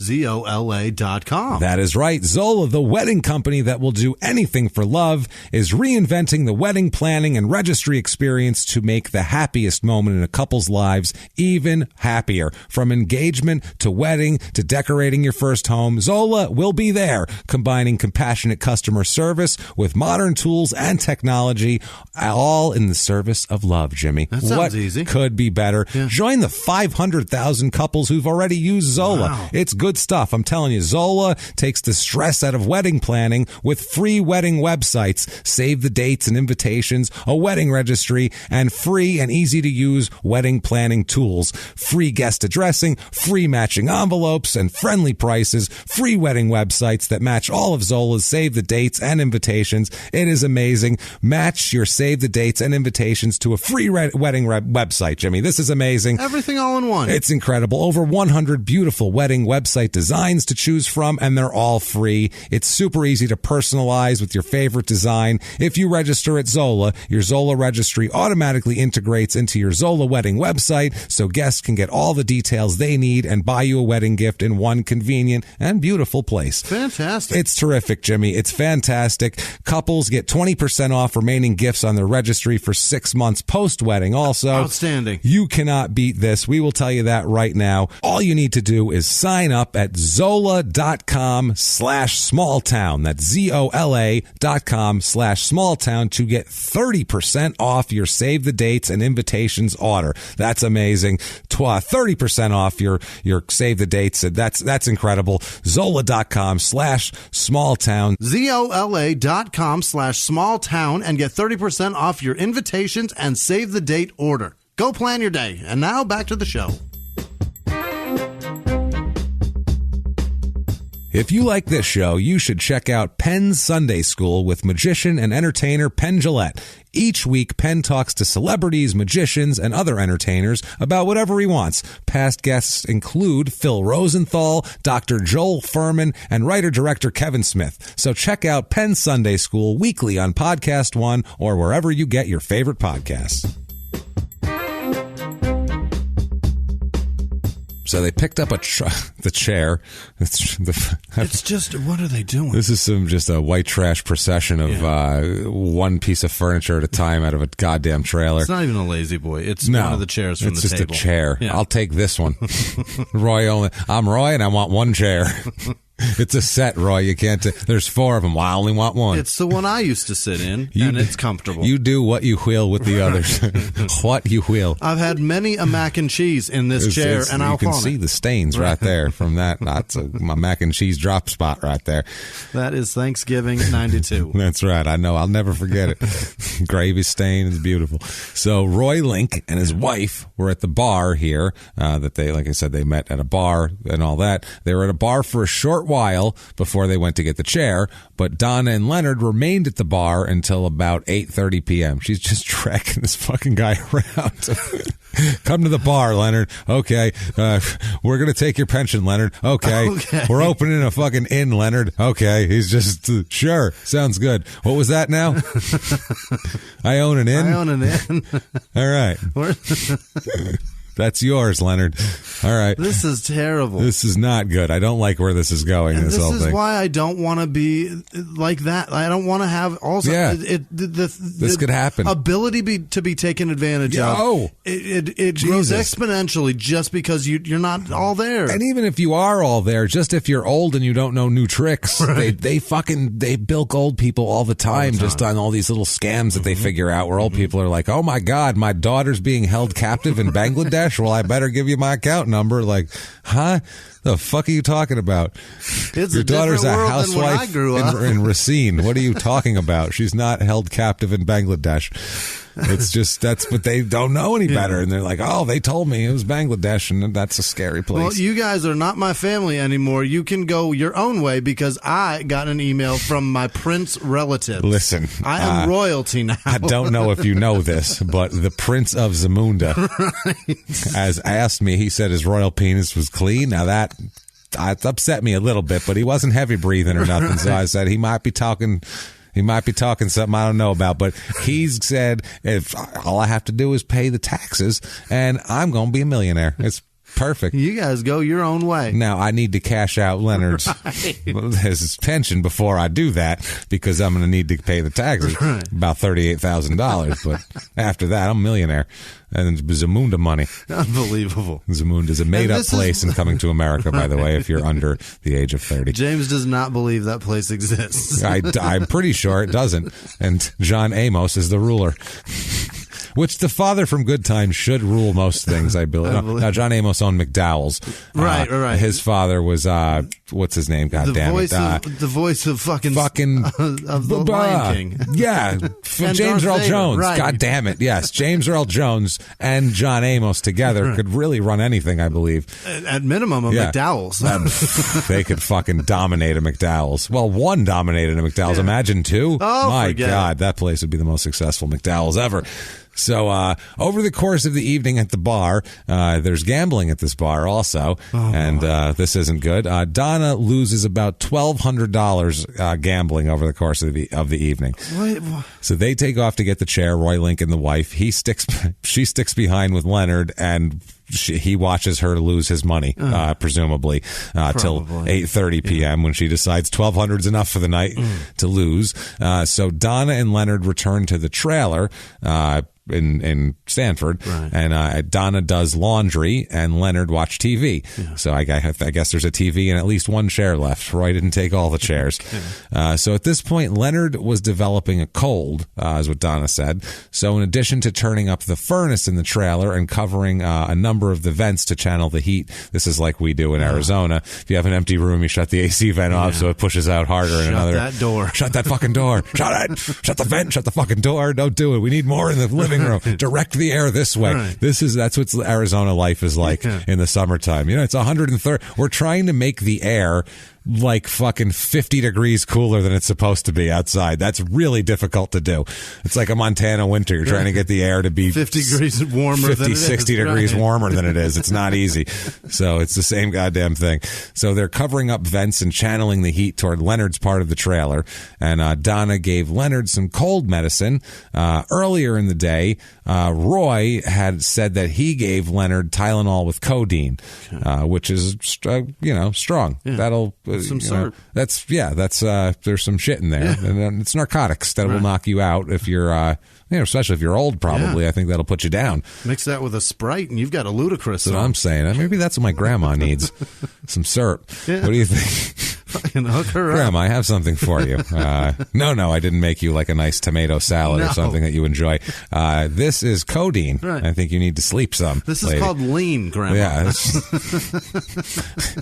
Didn't want to confuse her. Let's go with if I make it sound like medicine, she'll just take it. We just say a doctor says this is good for old people. She'll go, "Am I really okay?" Dr. Dre. Yeah, that's who. Okay. I take care. Oh, yeah. Now I sleep. That's it. Dr. Dre said it. That's all there is to it. You know him. Dr. Dre, Grandma, is very important. His research has been noted in multiple journals. And The Source is one of them. Yes, you know that. It's a very noted journal. He has a wonderful, it's not medical, but wonderful dissertation called The Chronic. It's very good. The Chronic. Chronic, like your pain. So this works very well. If I could get my grandma smoking weed, that would be the greatest thing in the world. Oh, my God, I would love it. That would be amazing. My grandmother Stone would be the greatest thing in the world. Quick sidebar. She was married to a guy later on after my grandfather died and all that stuff. She was married to a guy when she was in her 70s. And Barber was her husband? No, that's the other one. Oh, boy. That's the other one, yeah. So this one here, she was married to this guy. Everybody called him Chief. He was in the Army for like 40 years, and he was a chief petty officer. So everybody called him Chief, this guy. And he talked like this, and he was like, "Oh, hey, how you doing?" He was like 85 years old, but he would get up and do 100 push-ups and 100 sit-ups at like 85 years old and walk like 5 miles. He was one of these guys. Yeah. And he started to lose it a little bit, but hilariously, where he'd just be like, "Oh, hey, I don't know what's going on there. Oh, all right, guy. Oh, boy." And it was just fucking hilarious. And one day, my aunt and her boyfriend and I made weed brownies. And we also made regular brownies to cover that we made weed brownies. Right. So we put out regular brownies, and apparently there was a mix-up, and an 85-year-old man ate a weed brownie and went to sleep for a long time. And we were very scared we may have murdered him. It was frightening. But he ate a weed brownie and then said, "Oh, boy, I'm I don't know. I feel awfully funny. That's what he said. And we were just like, I feel awfully funny. I don't know. Oh boy, I feel something. I feel something in my head. And we're just like, oh no. He ate from the wrong tray. It was like a terrible Adam Sandler movie, and it fucking was real. And this poor man's just, I gotta lay down. He just slept on the couch for like 4 hours. And we're like, oh no. Can you imagine not knowing what weed feels like and then accidentally being high? Never in his life had weed. And these were like pretty strong brownies too. Like they weren't for amateurs, and he ate a whole fucking brownie. He took it down. He was asleep in an hour. And we kept checking and make sure he was breathing and shit. Make sure who's going to go check and see if Chief's breathing. Okay. I mean, the first time you smoke weed, you expect to feel something. Yeah. And then when you do feel it, you're like, this is much different than I ever would have imagined. But you're at least braced for something. But you get it, right? It's like being punched in the face. You expect it to hurt. Right. But you enjoy a brownie expecting nothing else. He's had 1 million brownies, but never had weed. So this is a very unexpected cause and effect. This is different. Oh, boy, I feel funny. Grandmother's name is Lloyd. Oh, Lloyd, I feel funny. Boy, I don't know. It's just so fucked up. I felt so bad, but then not really. And you can't. He just took a nap. Yeah. Then he was fine after that. Yeah. But it was pretty fucking scary and amusing. 4-hour nap. Yeah, it was. He went down for a while. My grandmother does not know about this, obviously. So luckily, she doesn't listen to the show or know how to find a podcast or even own a cell phone. So good for us. The first time I got insanely stoned, I took a nap, and then I woke up still high, and I was like, "This is just how I'm going to be the rest of my life. Man. This is just how I feel now." Awesome. Nobody tell my mom. This is cool. All right. This is what it's going to be. I can deal with this. I'm going to have to up my food budget, though. This is going to be rough. Fuck. So, Donna says that Leonard went to bed in his room of the trailer at about 11:30 p.m., and she didn't fall asleep till about 2:30 a.m. Okay. I don't know if she's just sad about, her gambling loss. She was folding laundry. She's folding. That's the other thing, too. How many loads? How long did it take? She got a lot of laundry. I would say so. This woman does laundry fucking constantly. She's got a lot. I don't know. It's just the two of them. Yeah. I don't know who else's laundry she's doing. I don't know. But I don't know. And right here, Donna, she says that she woke up shortly after she fell asleep, though, to the sound of a smoke alarm. She said that was what woke her up, and she opened the bedroom door and said that it was just a wall of smoke when she opened the bedroom door. Okay. So she shut the door. Right now. Yeah. Opened it. Holy shit, wall of smoke. Shut the door. Okay. Then jumped out of her bedroom window to escape the trailer. Wow. She's spry enough to get out the bedroom window, at least in her 60s, which fire will make you do that. Yeah. If there's fire on one part of you, you'll do just about anything to get away from the fire. Hence the saying, lit a fire under there. Yeah, lit a fire under there. They got moving quick. That's how it works. So she jumps out of the bedroom window. She then tried to re-enter the trailer, she says, through the back door, but was unable to do so because of the just flames. She opened the door and it was just overcome with flames. Didn't know what else to do. Yeah. So now remember, she's on a 2-trailer, 3-lot parcel here, baby. So she runs next door to Kozlowitz's trailer. Yeah, it's just 2 lots over. Come on now, it's 2 lots. He's like, I keep my space now. Come on now, I'm a king. God damn it. So king of the trailer park here. I figure for some reason I picture them dead center of the court too, like he's just holding. Everybody goes around it with the American flag. He's got the one with the flagpole. He's like, don't touch my flag, neither. It's not yours. It belongs to all of us, John.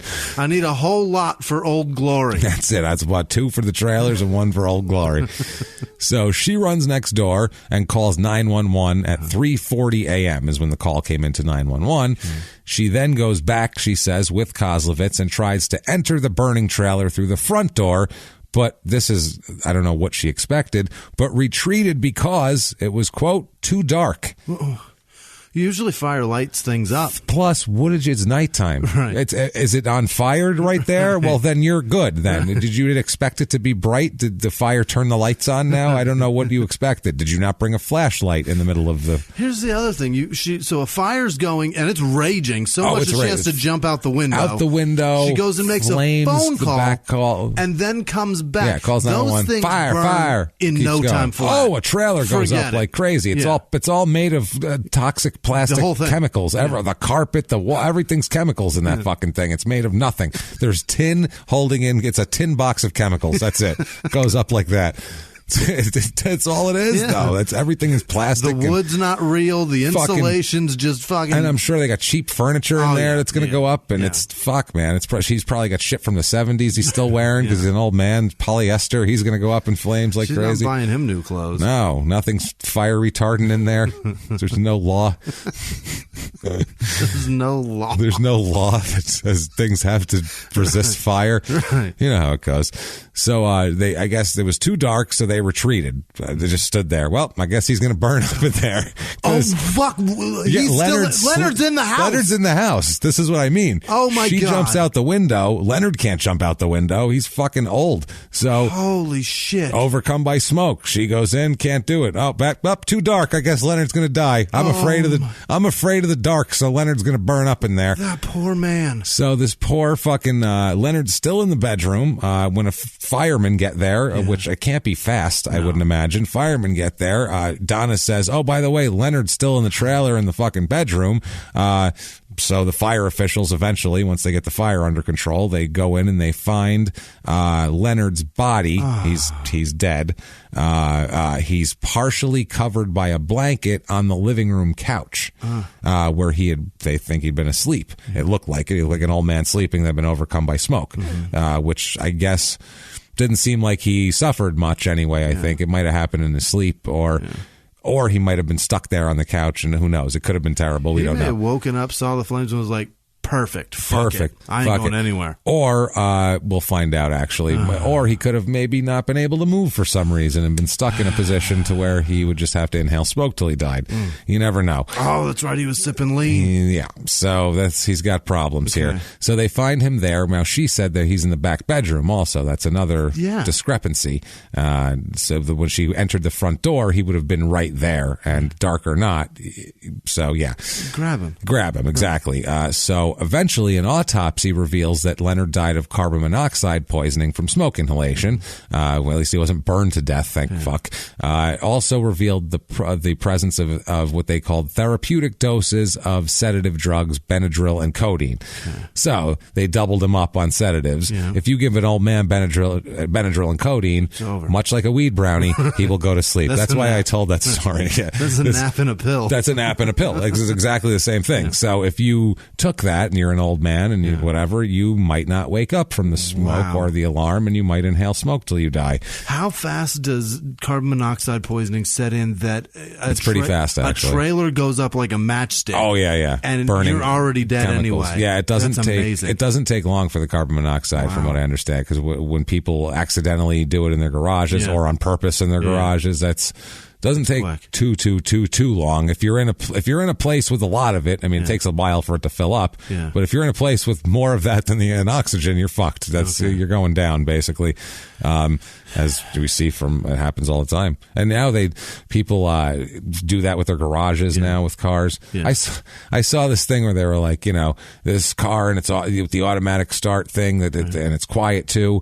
And it was my car that I had that the article was on, like my brand of car. And I'm like, okay, this is strange. There's like remote start on it? The title of the article was, though, people dying in their homes from carbon monoxide from a certain vehicle. So I'm like, is this car like, what the fuck is going on? Is it like, but it turns out it's quiet and you don't have to put the key in the ignition. You just hold the key so people leave the car running, and then their house is attached to their garage, and their house fills with carbon monoxide and they die because they didn't pay attention and turn their fucking car off. Because they're different. That's not the car's fault. No. They would say this thing like, your car's going to kill you. It's like, no, it's not. You are stupid. Turn it off, dummy.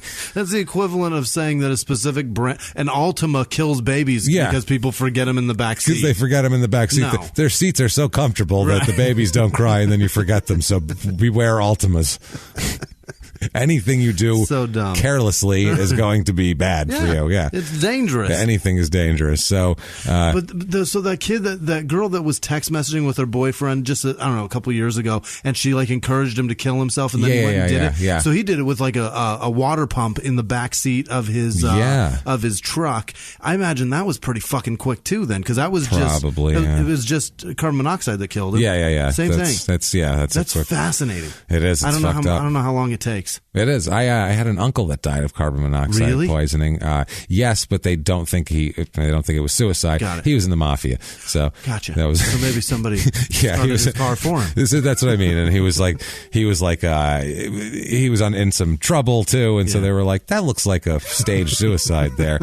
I have a couple people in my family killed by the mafia. It's very interesting. Yeah, we'll get into it one of these days, but not now because it has nothing to do with Montana. No. Maybe when we do New York, we'll see. Anyway, so a few days later, a guy named Agent Joe Uribe from the Criminal Investigation Bureau of the Montana Department of Justice. He's left fielder somewhere, probably. Yeah, and he's a retired shortstop for the Jose Uribe played for years. Actually, he played for years. Yeah, Joe Uribe. He's like, I go by Joe now. It's a little. I don't want anybody knowing who I am. Keep it low key, you know what I mean? Don't anybody know I played for the Astros. So this guy from the Criminal Investigation Bureau of the Montana Department of Justice, God damn it, he's coming in. He was contacted by Judith Basin County Sheriff to investigate Leonard's death. I picture a man, the Judith Basin County Sheriff, a man literally with hay hanging from his mouth while his feet are up on his desk when he makes this call, and he goes, yeah, calling from Judith Basin. Yeah, this is Sheriff Tucker. Got a body. We got a dead man. I don't know who did it, but y'all might want to look at it. I don't know. We ain't got the manpower. So we ain't even got a jail down here. Let me tell you something. I don't know. Unless I catch you speeding, I don't really know what to do with you. So if you want to come on down here and check this out.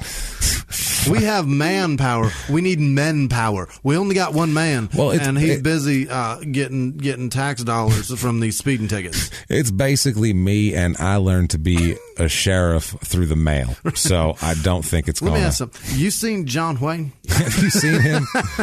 That's how I became sheriff, because I used to watch a lot of John Wayne. I know a little something about it. Let's just say that. So these people, Uribe and the rest of the professional criminal investigators, not of the Judith Basin County Sheriff's Department, who doesn't even have a fucking jail. You can't have any authority as a sheriff if you don't even have a fucking jail to oversee. What are you going to do? Yeah. What are you going to do? I'll take you a county over and put you in their jail and then leave. Okay, right. That's fine. Yeah. Not like you could put him in jail and be like, that's right, man, we got you. Like, have a good one. Please don't let him go, because I know you're in charge of him now, but don't let him go, because we caught him doing... Never mind. I realize y'all have no jurisdiction over this man. Jesus Christ, man. So they search the trailer, the professional investigators. They seize an empty bottle of sedative drugs, is what they called it, a battery-operated smoke alarm that they found in the hallway, but they couldn't find a battery for the alarm. So this is an alarm with no fucking battery in it. Yeah. But she was awoken by a smoke alarm from the hallway. Oh, what the fuck? So where'd that battery go? That's a bad story. Did it fucking burn out of the smoke alarm? The rest of the smoke alarm was left intact, but the Duracell was melted clean away. I don't think that happened. It evaporated. So right away, they're seeing, this is just looking at the fire. They're like, okay, that's shady, that's shady. She said they was in the bed. He's on the couch. There's no smoke alarm, no battery. Not to mention, they haven't even looked at the financial things yet of, she's taking his money. There's all these life insurance policies, none of that shit. So Uribe interviews Donna Enright on November 6th, 1996. It might as well be 1896. It doesn't matter.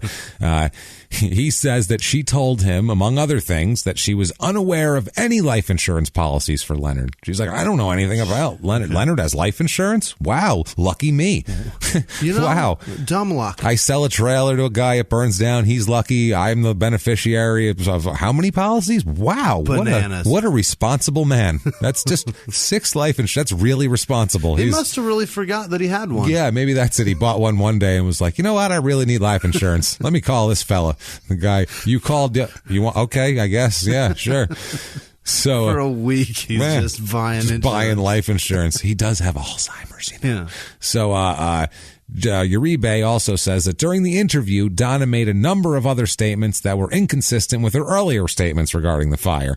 Yeah. The next day, he searches her home, the one in Great Falls, where he finds the 6 life insurance policies at her house that she didn't know existed. A number of bills on these policies issued to her, Yeah. also to Kozlovitz, to Link, to Martin, and to Leonard, because she did them all different beneficiaries and all that, and several items of property which Donna told the insurer had been destroyed by the fire. She's a real dipshit. So she is not thinking this shit. Did she not think they would even look at her house? She's like, I'll just keep it all in my house. They'll never look there. I can explain all this away. It's all the way in Great Falls. They don't even know that exists. It's in another town. They don't even know. So she had not only all the life insurance policies that she said to her there, but property. So now she's even insurance fraud. It wasn't good enough. If we're saying this, it wasn't good enough to allegedly kill this man or whatever for this and that for life insurance. But she's also got to try to scam a couple of fucking extra bucks from the insurance company saying, I lost my mommy's ring or some shit. Like, I had a mink coat. It was beautiful. $12,000. I kept it in the trailer all the time. I had a smoke alarm battery. 97 cents. Very, very valuable. It's a D-cell, one of them. So those are real valuable. Actually be a 9-volt. Yeah, even more, even better. So right away, they're very much obviously suspicious of her. 6 experts investigate this fire because you got fire, by the way, if you don't know, fire is the most difficult criminal investigation there is. Fire is the most difficult thing to prove, and arson is the most fire. If you can prove fire, that burned down. See that all charred up? Fire. But to prove that fire's the most difficult. It's not. Fire is excessively easy to prove. I'm really happy I caught myself on that because that is the stupidest thing I've ever said in my life. Gunshot wound, probably the only thing easier to prove. Even that could have been a hole made by something else. But a fire is pretty distinctive when something has been burned. It's provable. It's the most provable thing. Wow. So, but proving that somebody intentionally set a fire. There you go. Is not even proving that a fire was intentionally set. That might be, that's not easy to prove, but that's even easier to prove. But to then prove that not only was it intentionally set, but that person set that fire and for this reason is like next level fucking difficult to prove. So they got 6 professionals. They have 6 professionals. It's a big deal. They talk in the David Simon homicide book. They talk about that a lot. Like best case scenario to find a body is in a house, a controlled environment that nobody's fucked with, indoors where you can gather, trace evidence and do all that and control the crime scene.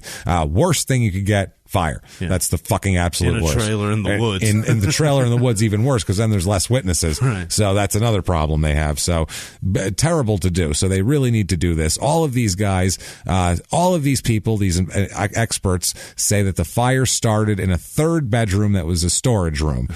All of them said that. They also testified that the cause of the fire was a collection of newspapers that was stored in the corner of the room. They said that no accelerants were used to start the fire and that there was no evidence of any deliberate act to start the fire, but they wouldn't. The evidence of it would be it would be burned up. Yeah, the other thing would be, well, would they just burst into fucking newspapers? It's not like oil. They don't just burst into flames. Those aren't combustible. Yeah, you don't just we better get them newspapers out of there. They're gonna burst into flames. If you collect too many newspapers, they catch on fire. It's the weirdest fucking thing ever.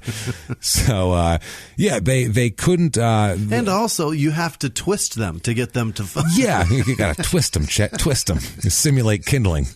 Have you ever tried to light a fucking stack of newspapers? That shit that doesn't burn. light at all. No, it won't burn. It's like a log. Right. Try to light a log on fire. It doesn't work. You need a big flame to catch a log on fire or a stack of newspapers. You wouldn't just, more than likely a spark would be difficult to catch and even then, where'd the spark come from? Right. What's happening here? What do you got a fucking, your smoke alarm that's bad is up there anyway. Yeah. And it doesn't even have electricity to it. You got nothing with flame and starter. If you have loose sparks shooting out of something. You got a fountain of. We got a fixture just shoots sparks all the time once in a while. We're just sitting a spark shootout. So we just try not to keep any stacks of newspapers near it. That's all. I don't think that's a thing that happens ever. It's cool because it reminds us of a scary movie. It pops off. It's like, then we think, Halloween festivals downtown. Scarecrows made by locals. Did you make that scarecrow, Leonard? No, I forgot. Damn it, Leonard, I told you not to forget. Meanwhile, he made 12 scarecrows. He's trying to get him to make more. Poor Leonard. Jesus Christ. This poor son of a bitch. That's what she probably should have done, is just put him to work, just telling him every day to make one thing, something valuable that you can just sell. And she could have made a fortune on Etsy with these scarecrows. Yeah, with these scarecrows. Just keep making Leonard do it. He doesn't know where he is, but he makes the best damn scarecrows in the county. I'll tell you that right now. I'll tell you what. So now the experts, based on their inability to attribute the fire to any accidental cause, because they'd be like, well, how did this fire start by accident? There was, like I said, no spark fixture or anything like that. Several experts said that the cause of the fire was incendiary as opposed to natural or undetermined. So it had to be somebody set it. Right. Basically, it had to be a set fire. Not they couldn't find a natural or like we said, this isn't like a some sort of just combustible out of nowhere, just fucking whatever.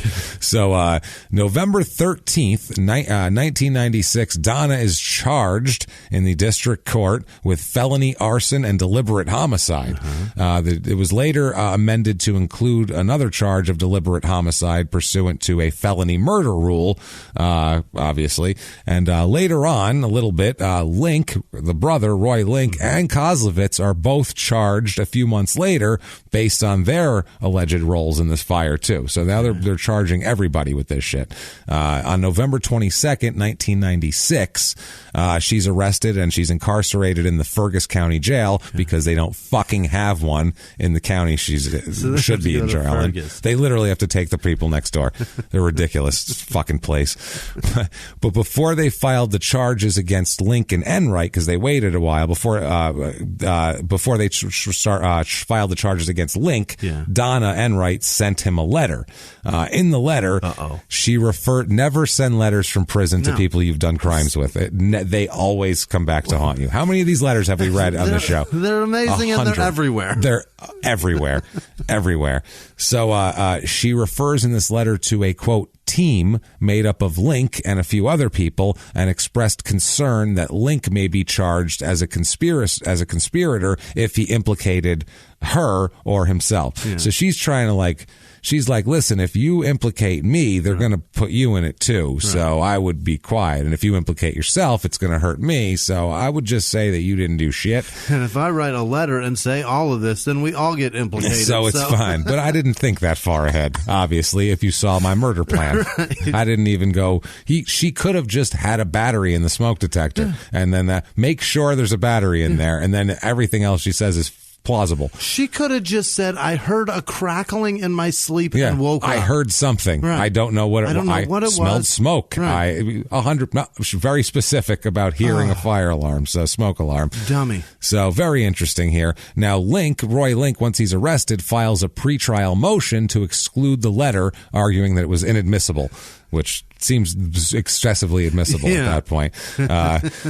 An attempted correspondence between two co-conspirators about a crime, I think, is as that you send from a jail. You in jail handed a handwritten letter to a state employee, right? Who wears a badge and whose job is to read that shit, by the way, to make sure that you're not doing anything, and 100% allowed to look it over all they want. No code. These people are stupid. When you read about drug gangs and shit, they send each other shit in codes. They had this one clever ass scheme where if you wanted to send a letter to a guy in jail, like a fellow inmate, what you would do is, and I hope if we have inmate listeners giving them ideas, I'm sure they know about this already. Oh, they know, and they know easily. I'm sure it's caught now, right? But back then, this was like in the 90s. This just drug gang in New York would do this. What they would do is they would, on the return address, they would write the name of the person they wanted to send the letter to. That would be the return address, and then they would have a fucked up address that was non-sendable to the sender, so they would return it to the guy they wanted to send it to. Got it. So that's how they would mail it to it, and they wouldn't even look over those. They wouldn't look at them. They just send them back to. It's just returned. It wasn't leaving the prison anyway. Brilliant. So it was fucking brilliant. So they would run a drug organization right through the prison people who were giving them their mail, which is pretty brilliant. I've seen piss writing. Have you seen that? That dude, the prison is so fucked up. It's the most fucked up amazing. thing in the world. so they write in piss on paper, and so it's to the naked eye looking at it doesn't look like anything. But then you hold a lighter behind it, and the real words show up. It turns into one of those fucking things you had when you were a kid. And it's because of piss. It's because of piss. Maybe that's what was in those pens when we were kids, because it was yellow. Yeah, I bet it was piss. God damn fucking parents were so shitty in the 80s. They gave us piss pens. Thanks a lot, piss pens.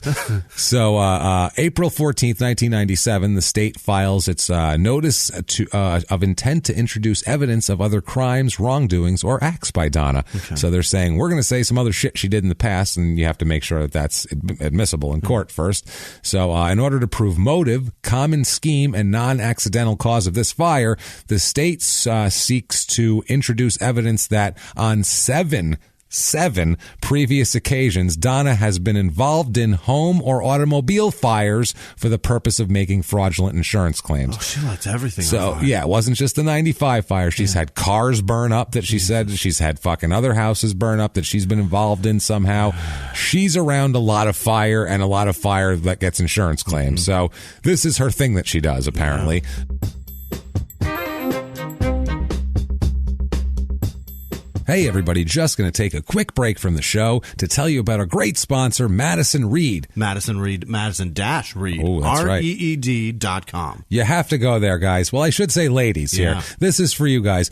This is the best hair color you can get out there. The best at-home hair color. That's what I'm told. Yeah, this is better than going to a salon because you're going to get it cheaper and you're going to get it. It's going to be less expensive. You're going to have more control over it. And with a great product like Madison Reed, it is actually just as high quality. Jimmie, I look at your head right now and I see it's screaming for some Madison Reed. Fill it in. Now, obviously, we are two men. I have short brown hair. I have no need for any kind of color. Jimmie has hardly any hair at all, so really no need for a color there. We could just paint his head with a Sharpie, but if he did need color, he would use Madison Reed. Madison-Reed. Madison-Reed.com, because it's for decades, women have had really no options for this. They can have kind of a lousy hair coloring at home, or they can have this super expensive, complicated process that takes 3 hours at the salon and that whole thing. But now you can have this amazing color. It's salon quality for less than $25. That's amazing. From what I understand, they are reinventing hair color, at home hair color, and it's working. And it's a lot of what it is you guys are busy. That's all there is to it. You're busy. A lot of times you don't have time to go somewhere for 3 hours or you don't want to pay that kind of money. You're busy. So join all the women who are doing this life-changing, awesome thing and coloring their hair with Madison Reed. Find your perfect shade at Madison-Reed, REED.com. Madison Reed would like to honor Small Town Murder listeners with 10% off plus free shipping on their first color kit. All you have to do is use the promo code SMALL. That's promo code SMALL, Madison-Reed.com. Madison-Reed, REED.com, promo code SMALL, and get 10% off and free shipping. And now back to the show. Hey, everybody, just going to take a quick break from the show to tell you a little bit more about TrueCar. TrueCar.com. Here are some useful car tips you might not be aware of. Yeah. A coffee filter and a little bit of olive oil can clean your interior. That's handy. Removing excess weight from your car will improve your gas mileage. What? And you can place your key fob in your chin to increase its range. I did know that. Weird, right? That's weird stuff. I actually have heard that too. Well, here's another tip you might not know about. TrueCar also helps people get good used cars. That's true. They really do. I'm telling you that right now from personal experience because we bought a used car through TrueCar. Right. And it was a great experience. Found the car we wanted. Got it at a great price. It was at the dealership when I went there, ready to go. There it is. It was the best, easiest way I've ever bought a car in my life. TrueCar isn't just for buying new cars. With their certified dealer network and nationwide inventory of nearly 1 million used cars, you'll enjoy real pricing on actual inventory and a simpler buying experience, whether you buy new or used. And with TrueCar, users can see what others paid, so they know if they're getting a good deal before buying. They're also more likely to enjoy a faster buying experience by connecting with TrueCar certified dealers. When you're ready to buy a new or used car, check out TrueCar and enjoy a more confident car buying experience. Some features are not available in all states. Yeah, that's true. At TrueCar.com. And now back to the show.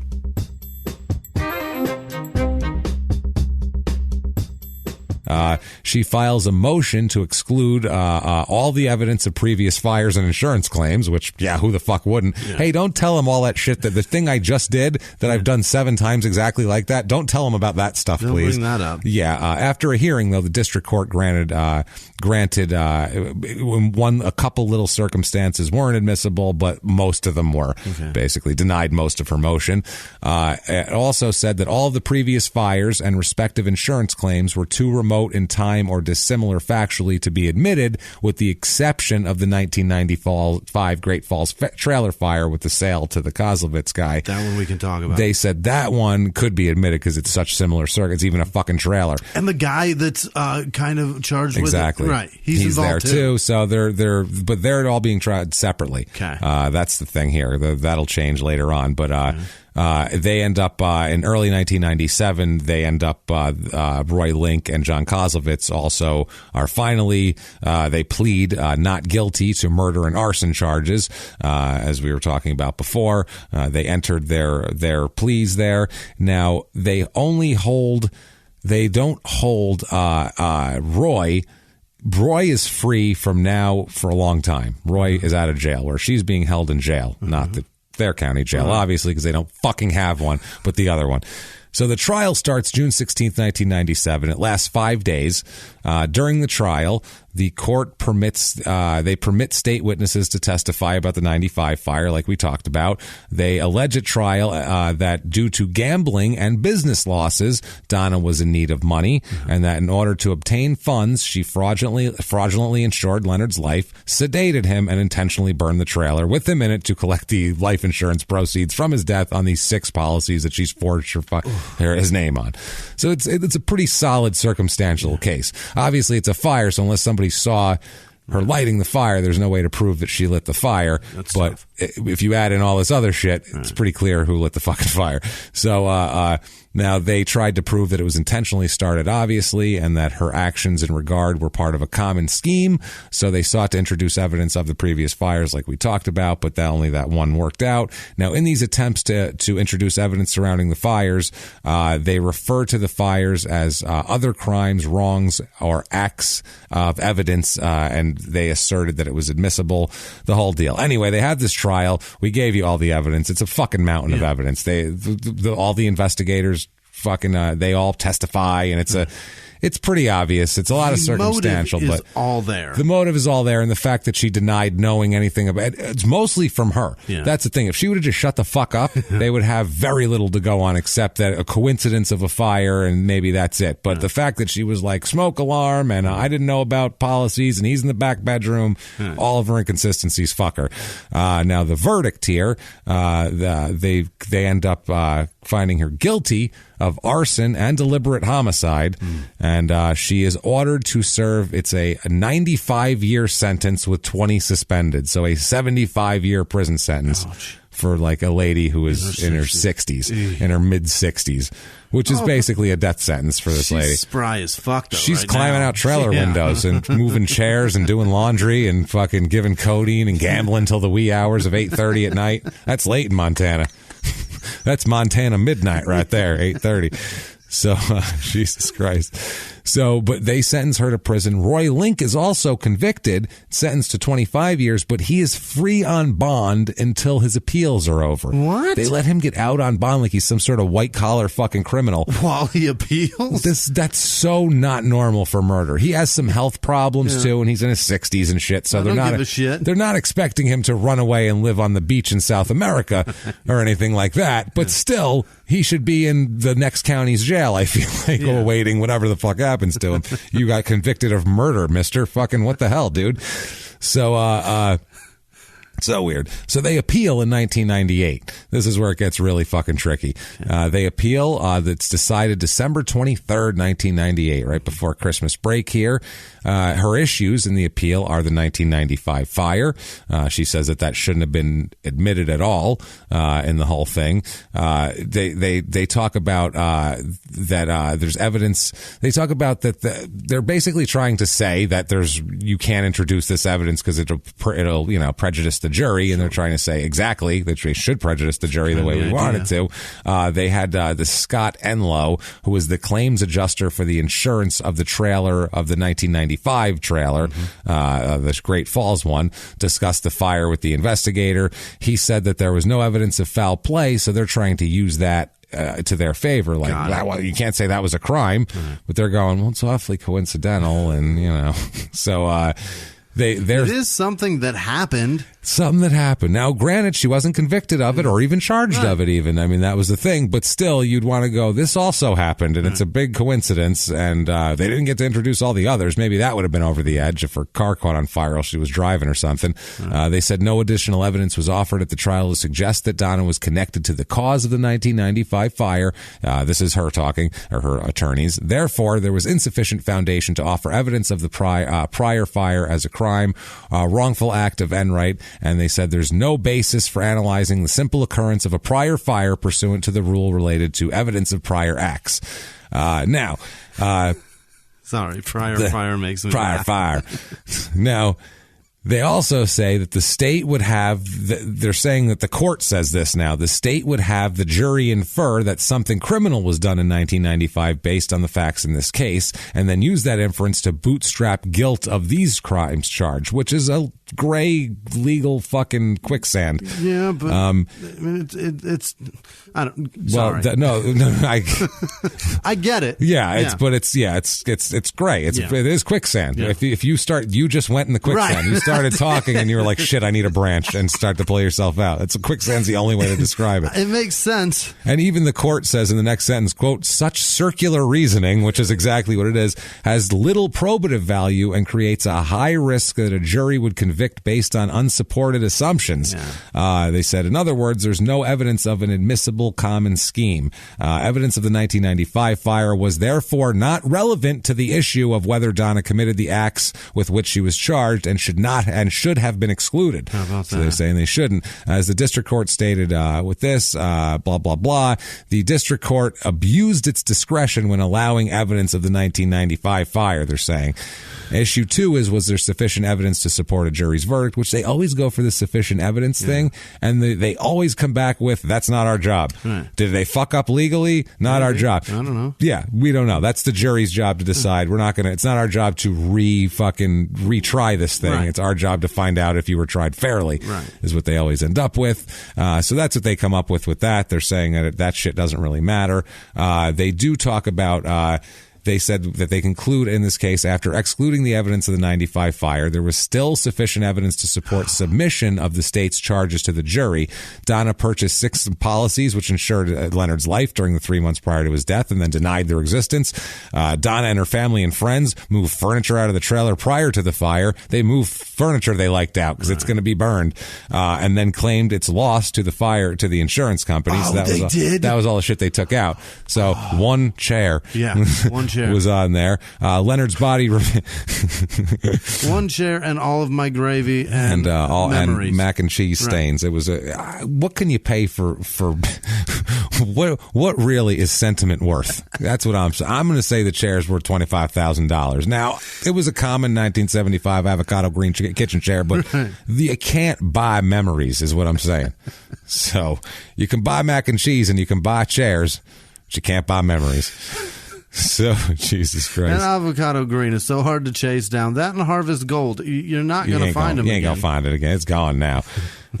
So you better pray I don't get Alzheimer's and forget about that chair. Shit. No, shit. Well, good. I ain't related to him by blood. He's my stepdaddy. Yeah. So Leonard's body revealed the presence of multiple sedative drugs. A battery could not be found for the smoke alarm located nearest Donna's bedroom, and the only other smoke alarm in the trailer was located inside a closed kitchen cabinet at the complete opposite end of the trailer.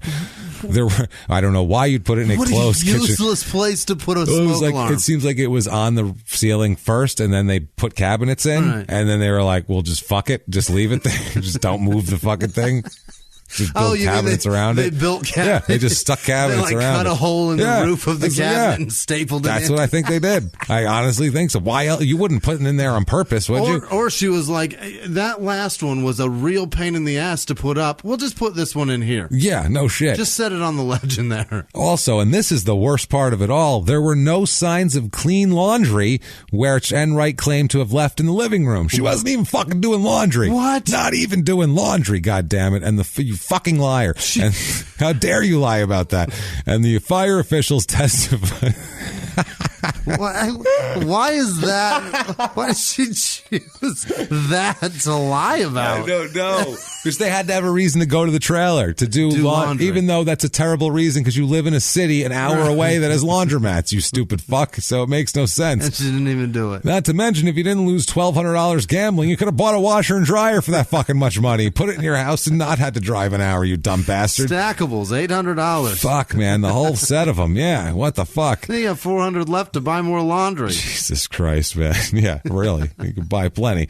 And also, fire officials testified that despite Donna's supposedly multiple encounters with and in the burning trailer, they did not smell any smoke on her whatsoever.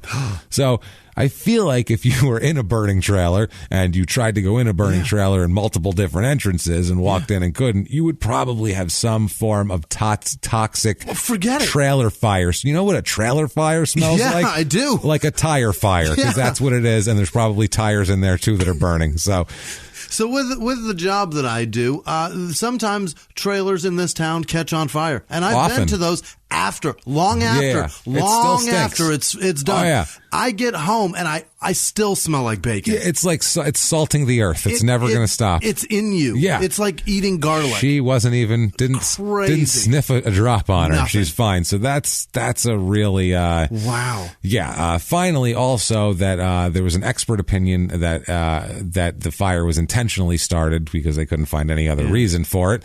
Now they said, while we recognize that Donna's version of the event suggests, at least in part, a benign explanation for this evidence, the role of fact-finding belongs to the jury. So they said circumstantial evidence is up to them. They said, therefore, Donna is not entitled to have the charges against her dismissed. However, based on our conclusion that the evidence of the 1995 fire was erroneously admitted, and further conclusion that the evidence was prejudicial to the defendant, we vacate the judgment of the district court and remand to the district court for a new trial. Oh boy! Vacated her shit. Try again. Try again. This also, the same court also reverses Link, her brother's arson and deliberate homicide conviction. 25? His 25, and remands his case for a new trial. So he remains out on bail. So new trial time. Okay. They have a new trial. This time, Donna and Roy are tried together. They dropped. I can't find out what happened to the John Kozlovitz guy, but I think they just let him out of it. I think they just dropped him, or maybe got him on insurance something. But I don't think he was in the murder charges anymore. Lucky duck. Lucky motherfucker. Because these two were named as beneficiaries. Yeah. They are tried together in this case. They were amended, the charges, to arson by accountability and deliberate homicide under the felony murder rule. District court also granted the state's motion to consolidate their trials, because that was the state wanted to consolidate. Yeah, because I'll bet they didn't think they had a good enough case against him. Get them together and get them both together. Right. That's what it is. Also, too, in this county, that saves money. Yeah. They are very concerned with the cost of trials in this town, too. With fiscal responsibility. It is. They're like, we don't have the fucking money for all these. And we've had this a couple times where they were like, we have to have it somewhere else because this county doesn't have money, and people have to like donate money to have it. It's fucking ridiculous. Jesus. We're going to do a brownie bake-off this weekend for raising money for these. We're going to do a scarecrow making. You ready? So, So following they had a consolidated trial. The jury, same evidence, obviously. I'm not going to go over that shit again. The jury finds Donna guilty of arson and deliberate homicide, and Roy Link guilty of arson by accountability and guilty of deliberate homicide under the felony murder rule. So guilty again.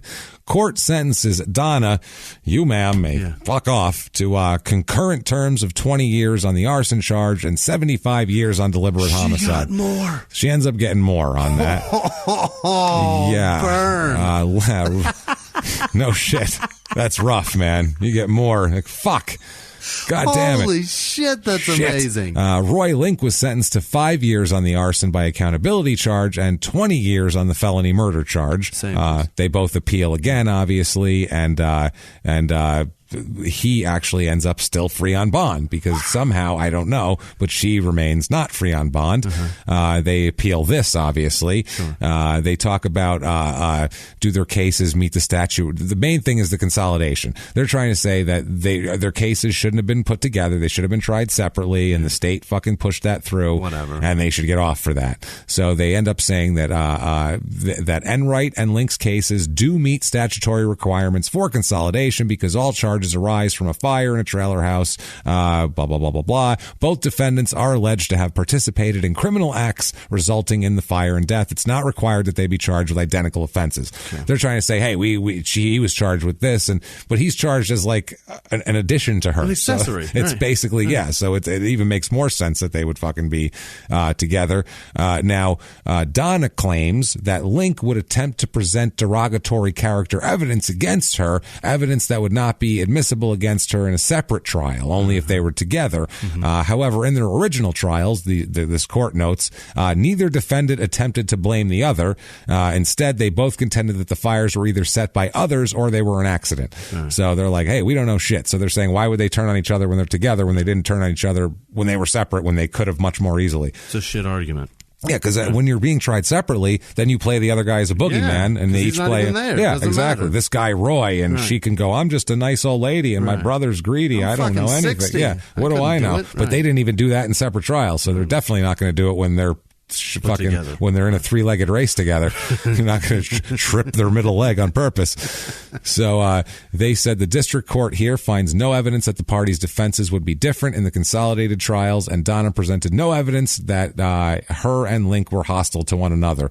Link contends that the consolidation of the trial leaves him unable to call Enright's attorney to explain the background of a letter that implicated Link in a plant. That letter we talked about. Said I needed to talk to her, and since we're together, we couldn't do that.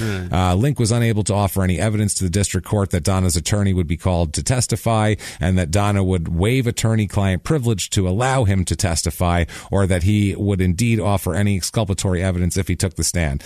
Bottom line, neither Donna nor Link has made any specific or compelling showing that they would be prejudiced by consolidation of their trials, much less that the prejudice would be so great as to prevent a fair trial. So they say, you guys can get fucked again. You're gone. So January of 2001, Roy Link finally goes to jail.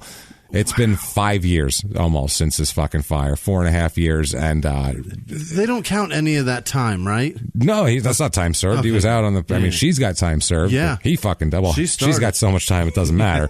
But he doesn't have time served. They essentially gave him 100 years and split it evenly between the two. That's it. Yeah, well, not evenly, but yeah. Well, I mean, no. I mean, they gave it out. They dole it out into into responsible terms, like what we feel. You were 3/4 responsible, so you'll do 75 years, and you do 25. He had been free on bond and was hospitalized at Fort Harrison Veterans Center near Helena with heart problems until this day in January when he's arrested on a warrant issued by the judge. So they went in the hospital and told him, by the way, you're going to fucking prison when you're done here.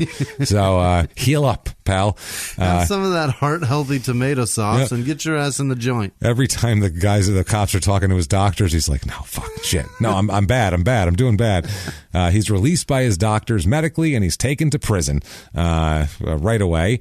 Now, 2002, the shit gets really fucking batty. Yeah. She says she's innocent and deserves post-conviction relief in a new trial. Donna does. She's pulling like an Adnan Syed. Like, I had nothing to fucking do with it. Not just legal shit. I'm just innocent. She is a dummy. I need fucking post-conviction relief. So, April of 2002, she petitions for post-conviction relief, which is the first step in an appeal to the Supreme Court. Yeah. A judge in Judith Basin review. I'm surprised they have a courthouse, but we know they do because the phone number is the prominent thing on their website. Right. They review Enright's petition, and on March 31st, 2002, he files an order allowing the case to move forward. The district court, I'm going to tell you about these lawyers, and you're going to go, why are you telling me about her lawyers? Because there's reason for it. Trust me, it gets fucking crazy. This is why like death penalty cases are frightening, because there's lawyers like this out here. So they're moving forward with post conviction relief. Yeah, they're saying she can apply for it. Okay. It's just saying that yes, you can apply for habeas relief and all that shit. Okay. So yeah, I think that's what it is, habeas. So anyway, district court issues an order appointing an Ira Eakin to represent Donna in December of 2002.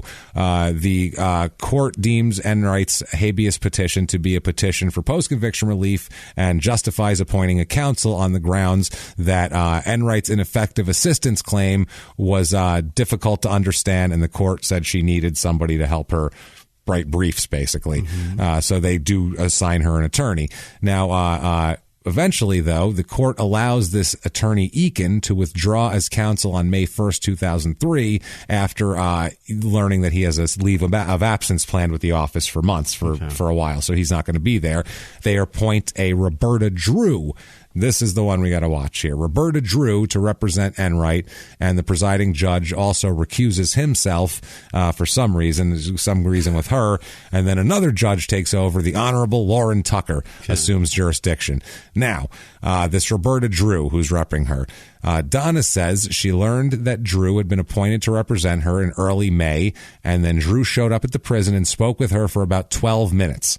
Donna says, quote, she said she would do the best she could, that she was experienced, and that she had won many cases, which sounds like, you're a public defender. What are you selling? Exactly. I'm here for free. The state gave me to you. Right.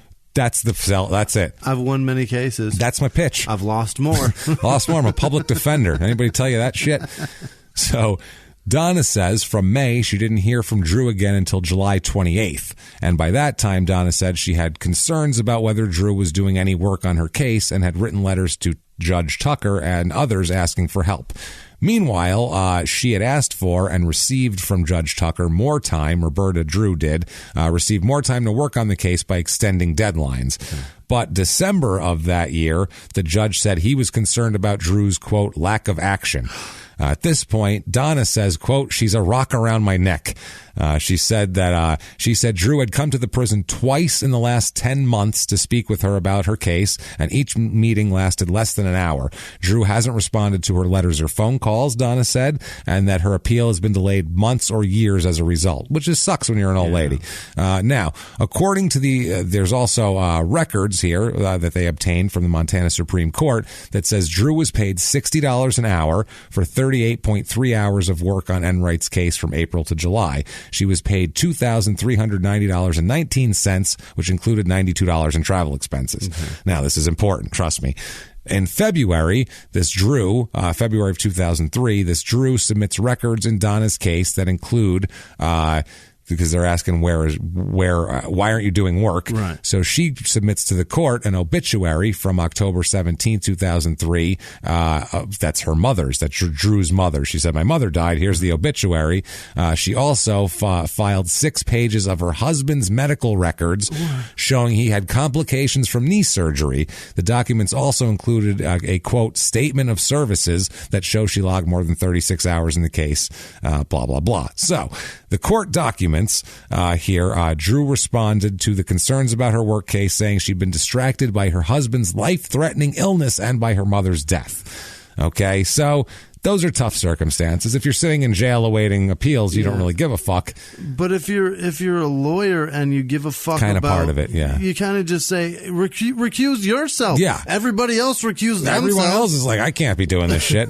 So, well, this is the problem now. Now, the judge says, quote, if illness and death have occurred as described, Ms. Drew is entitled to sympathy. However, 7.5 months and 4 continuances have passed with nothing at all tangible produced for this court to review regarding her efforts on behalf of her client. Ms. Drew's excuses have been advanced only at the last minute. Ms. Drew has exhausted her credibility with this court. Yeah. You don't want a judge saying that to you, any of that shit. Tucker then orders Drew herself to appear in court by video conference at her own expense in early February. The judge ordered Drew to, quote, provide corroboration from credible sources of the assertions of the family hardships she had allegedly encountered. On February 5th, he doesn't even believe mom's dead. No, he might believe that, but the rest of it, he's like, I don't give a fuck talk about your husband, you need to bring a bunch of people in to testify on this shit. In 7 months, you worked 38 hours. Yeah, you Fuck did nothing. And they don't even think you worked 38 Right. hours. So, because she only met with her client for less than 2 hours in that. Yeah. So, February 5th, Drew appeared before Tucker and submitted the obituary and the medical records and all that kind of shit. Now, on March 8th, the judge, Tucker, said that Drew failed to meet her latest deadline to respond to a telephone message left for her on February 19th. She was at one point here, Drew was the chief deputy public defender in Yellowstone County for about 4 years before she was fired from the job in December 2002, before she took over this case, on allegations that she lied to a judge and disobeyed her boss. She was reinstated to the job in September and was awarded back pay after a county grievance commission determined she had been wrongfully terminated. But she's not great. She rejoined the public defender as chief deputy on January 1st. So now she's even back in charge again. About the same time she was fired, she fired a complaint with Montana Human Rights Bureau saying she was discriminated against when she was passed over for promotion. Oh, for fuck's sake. A hearing into that complaint began in February.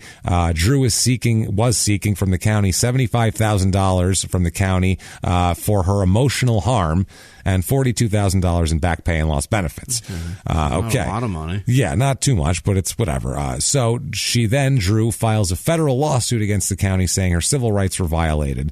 This was all pending, but in another matter, Drew filed a complaint against the district court stating that the Gazette, the newspaper, caused her emotional distress by publishing information obtained in public records. She said, this lady is fucking whatever. What a She's whack. too happy. Yeah. In our opinion, she's a wacko. So certainly my opinion. Let's drop a lot of allegedlys on this one. Based on what I've heard, in my opinion, she's a dickhead. Seems like a douchebag from what I gathered in my own opinion. Now, the complaint names the newspaper, a reporter, the newspaper's attorney. They're all served as defendants, but it was not officially filed because there was questions that arose in the status in a case related to the news. Basically, they're saying that she might have been filing this for something other reason, and it got held up in court, whether she was allowed to file it or not. So she, Drew, the attorney, moves to withdraw as counsel for Donna in 2004 in April. God. April 5th. She advised the court that she could find no non-frivolous issues to support Donna's petition. She's just saying, I want out. She is at a dead end. I have nothing. I can't help her at all. And she hasn't even fucking tried, is what Donna's saying. It's been a year. Yeah. The district court appoints a guy named R. Allen Beck to replace Drew in the proceedings. Beck then files a motion to withdraw as counsel for Donna on October 22nd. He tells the district court that Donna had requested that he not represent her and that Donna had alleged various ethical violations against Beck, and the Office of the Disciplinary Counsel had found the alleged ethical violations to be without merit. So he's saying, I'm not representing her because she's filed a bunch of shit on me and I don't want to fucking defend her, basically. So now, April of 2004, later on in the month, Drew is convicted of contempt of court. Oh, boy. After a state judge said that Drew failed to show that she had done work as a court-appointed attorney for Donna June Enright. Enright, obviously, during her appeals. The district judge, Lauren Tucker, also said Drew repeatedly ignored court orders. He said that Enright, quote, Enright received, quote, nothing of value from Ms. Drew. Ooh. And the public defender, quote, should not profit from her slothfulness and deception. Eesh. You, ma'am, may fuck off. He sentences her to 30 days in jail and forces her to repay $24 that the state paid her to work on the case. That's amazing. She spent $24. She spent 7 days in jail and returned the money in the end here. He ordered Drew to report to the Judith Basin County authorities and go serve her time in the Fergus County jail, obviously, because they don't fucking have one. Based on that conviction, we're right. She's a dickhead. She's a dickhead. December 2004, the Supreme Court orders Drew's law license suspended for 6 months, retroactive to July, so it's suspended for a month, basically.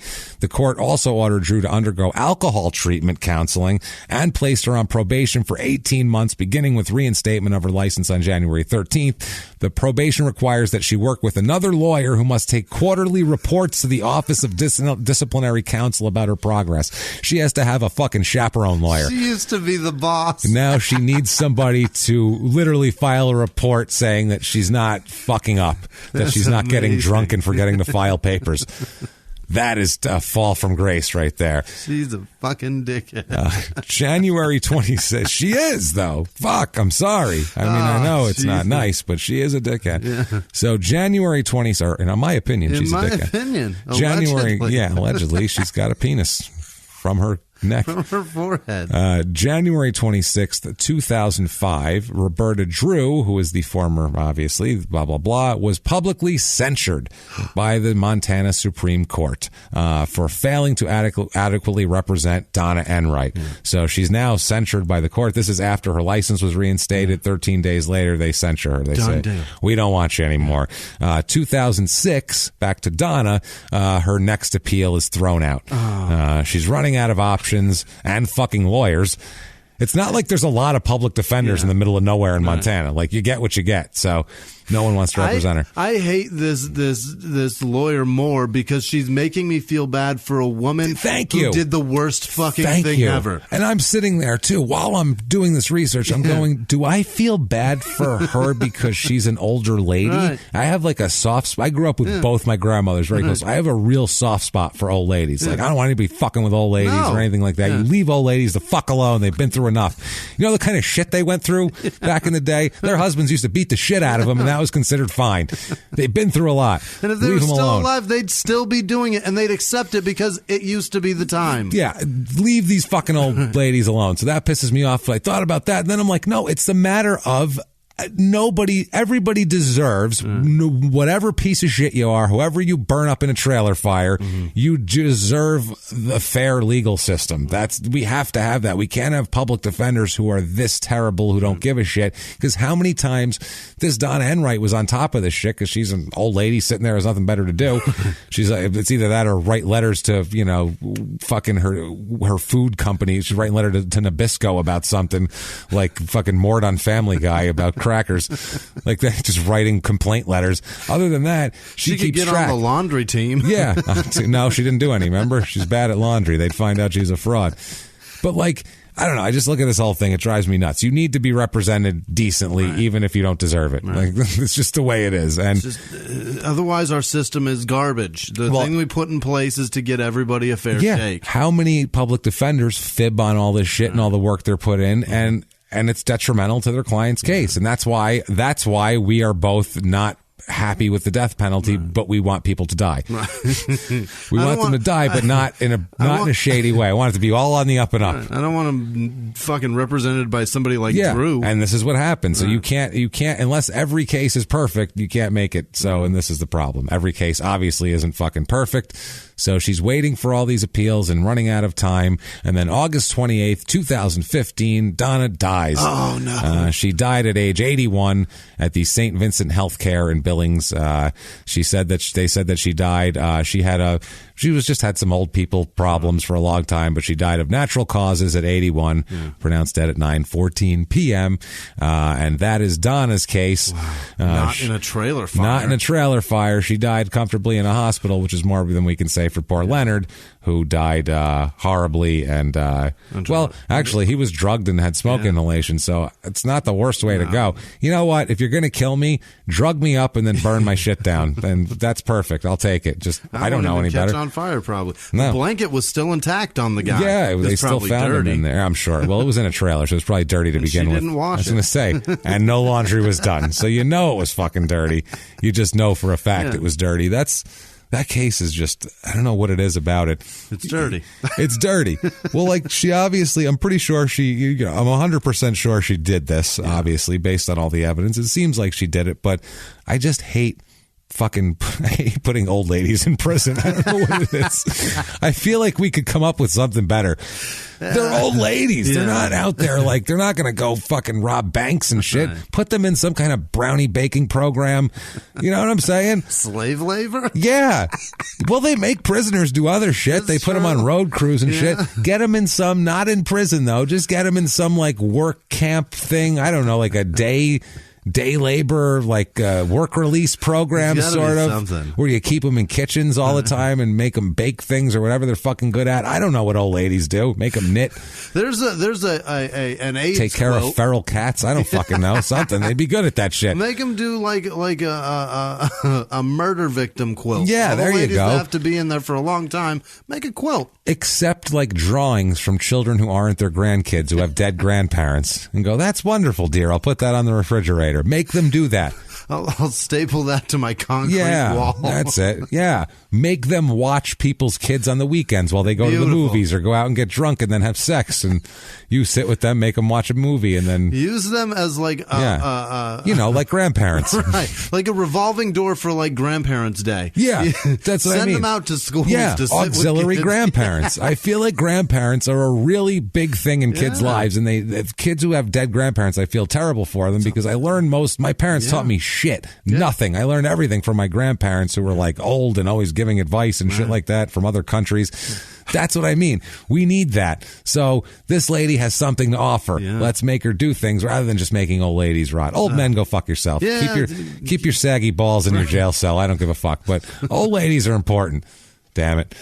So. The elderly men are rarely murderers unless they did something when they were young men and became an old man in prison. But the young men in prison, or the old men in prison, are usually kid touchers or fucking big money thieves. And either way, fuck you both. All the way, don't care about you. Fuck you. Yeah, you're normally not going out getting in bar fights or shit like that. It's nothing that you can be like, well, I could see that happening. It's always like, oh, how much kiddie porn did he have? Jesus. Had it on VHS? That must have had it for years. That's disgusting. It's that the label's in his handwriting. I'm sorry. That's disgusting. So that is Stanford, Montana. Wowza. Don't you want to move there, Jimmy? Still want to go? Still want to go? I'm afraid that maybe I'll do something in the wrong place at the wrong time and need a public defender. You're shit out of luck in that place. I don't want anywhere. Well, luckily, you'll be in the next county over anyway, so it won't matter in that jail. That's Donna Enright and poor Leonard and Roy Link and all this shit. And they never charged her son in the thing. I guess they didn't think he was involved in it at all. But in the end, he was a beneficiary to the thing, and he wasn't charged. So did he get the money? That's what I want to know. Well, I think did they just deny the claim, or does he get the money if he's not involved in the whole thing and they don't charge him? Hey, he was murdered. That's you get fucking life insurance payout if someone's murdered. You do. Not if you murder him, but if someone else did and you're not charged in the plot. So out of all this guy might have gotten rid of this old guy, gotten rid of his fucking pain in the ass mom who doesn't lies about doing laundry and loses gambling debts, and his fucking uncle who maybe molested him when he was a child. Who knows? We don't know for sure. We don't know anything. And he goes and sits pretty with a bunch of money. He's probably sitting on a fucking beach right now.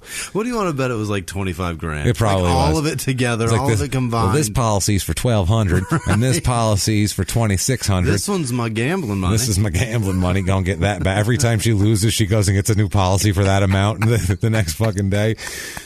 What a disaster. Wow. If you like that story, I know how you can tell us and how it would be insanely appreciated. Yeah. Go to iTunes or Apple Podcasts, whatever it is, and give us 5 stars. Tell us anything. We don't give a shit. Doesn't matter. Don't care. Not for our egos. No. It's just for business. And if you want to be an even bigger superstar, many ways to do that. You can go to patreon.com/crimeinsports or PayPal using our email address, crimeinsports@gmail.com. And you can make a one-time donation over there. Or better yet, save yourself some trouble. Just head over to shutupandgivememurder.com and you can get you find the links to all that stuff. You'll find links to social media like @MurderSmall on Twitter, Smalltown Pod on Facebook, and @SmalltownMurder on Instagram. And most of all, though, you will find links to live shows. Get out there. Get out there, buy these tickets. We are telling you, if you haven't been to a show, if you're not like a big social media person or whatever, go on social media, find one of our groups. Just go on Small Town Murder Group on Facebook. Everybody, I'm sure you have a Facebook account. Even if it's buried, you haven't used it for 3 years. Go into one of our groups and look at what people say about live shows. We're telling you right now, we are very humble. We don't fucking brag. No. We don't fuck around. We don't tell everybody how great we are. Generally hate ourselves. We hate ourselves and have no confidence. But our live shows will fucking rock your world. I'm telling you that right now. We will not leave. You will be hurting when you leave there. We're going to make you laugh. It's going to be fucking awesome. It's like the show, but the energy's up. The visuals, I can't tell you what they add so much more to the process. Yeah. It's amazing. There's so many more jokes. It's a wild. People were leaving the live shows just saying, wow, that's so much more than I expected out of the live show. That's incredible. I couldn't believe there was a heroin overdose. That was why I was not. That's a plant. I don't know. We did not do that. But they all say that I've been to other live podcasts and they're nothing like your guys' show. Like, nothing like it. How the fuck is you guys? They're good. Trust us. Go see these shows. James and I have been on stage before, so come see us again. We know what the fuck we're doing, and we know how to do this show on a stage. So get your asses out there, and we will make it worth your money. We promise, and we'll meet everybody and hang out and do all that stuff. So please do that, and I'd be thankful to you, honestly. I'd be so thankful, but not nearly as thankful as I am to our amazing list of producers. Jimmie, tell me the people that I'm thankful for. Hit me with it. This week's executive producers are Lori Mercich. Right off the bat. Milsich. Out of the gate strong. How could I do that? You're a thoroughbred, I can't tell Jimmie. if I wrote an R or an L. I'm pretty sure that's an L. So I'm saying Lori Milsich. Chrissy-Ann Castaldi, of course. Thank you, Chrissy, as always. Amanda McPhail up in Seattle. She's wonderful. Mm-hmm. Thank you. Kyle Gross and Danria. Danria is his friend. I think she's friends with me on Snapchat. Bullshit. Thank you. Yeah, thank you. Goddamn. Kevin Alker, Aaron Hammond. What? Aaron Hammond, Joseph Minner, Meg Smith in Detroit, and Melissa Coyle. Thank you guys so much for being such fantastic people. Yeah, honestly, you Jesus, you guys don't even know. You make the world the life's spin. blood. That's real. It's crazy. Thank you so much, really. Ashley Vio, Jesse Hartman, Kate Myers donated both ways. All those, they're all great. All Justin Miller, Matthew Dietrich, Jess Herrera, Shannon Feltus. Again, she came through. Yeah. Jessica Manor, Michael Shanahan. I don't know. Maybe. Could it be? Could it be the eyes too close together? Ex-Bronco Redskin head coach? Maybe. That would be amazing. Sarah Reichert, Michael Carfunkel. Yes. Ariana Folsom, Justin Miller. I think I said that earlier. No, I didn't. That's a different Miller. That was Joseph Minner. That's what that was. Jesus, that's close. Jamie Partial, Lauren Demarath, Nathan Nolte, Paul Ruest, the guy that makes the memes. Thanks, Paul. He's fantastic. Travis Granberg, Kate Ives, Bryant Toole, Nina Jorenstad? Yes. Hey. Nina Jorenstad. Moto bad. Fab. I don't know what that is. Google them and see if you can give them business. William McGuffrin? Yes. William McGuffrin. Stacy Rushworth.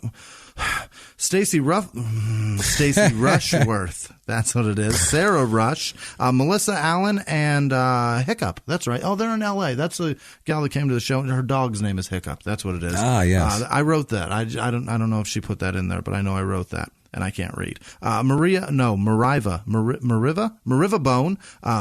Bone. That's what it is. Amy Walge. Amy Walge. Jillian Tuba, Mason Sipes, Jake LeBeer, Andrew Paulson, Kiko Omar White Jr. Nice. That's a healthy name. That's a good one. Yeah. It's got a lot of names. Saving some for later. Ethan Lowry, Hannah Marmaro, Liz Nice Slice Smith. Cakes. Maybe I don't know what she's bragging best about. Best pies in town. I don't know. Maybe what's happening. Or she'll cut you. She's bragging. Maybe, though. Yeah. Who knows? Liz Nice Slice. Wendy Drinkwater. Ola Cernica.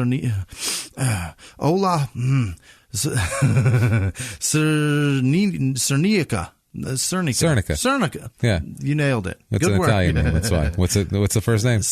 Ola. Ola. Okay. Ola. Yeah. And CZ. Is that Italian? CZ is not. Okay. But there's other versions of that name. Whatever. It sounds similar. Never mind. Walt Murray, the PI, I believe. CZ is like Polish and shit. Right. Yeah. Or Czech or something. Eastern European. I always go Czech because that's a CZ. Yeah, Eastern European somewhere.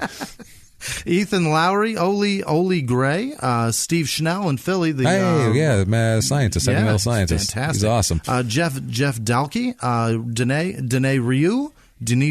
She could be Ryu. That sounds like a right winger for Montreal. Fucking Danae Ryu, Kira Mitchell, Chris Kirby, Serena Daughter, Josh Cooperman, Cody Spence, Angela Jackson, Brittany Bell, Grantham Williams, or Grantham. It's probably Grantham, huh? Maybe. Grantham. It could be Grantham. Grantham. That sounds good. Grantham sounds like a cool black college. Yeah, it does. It's like a really good black college, like where Dr. Huxtable went. I could see that.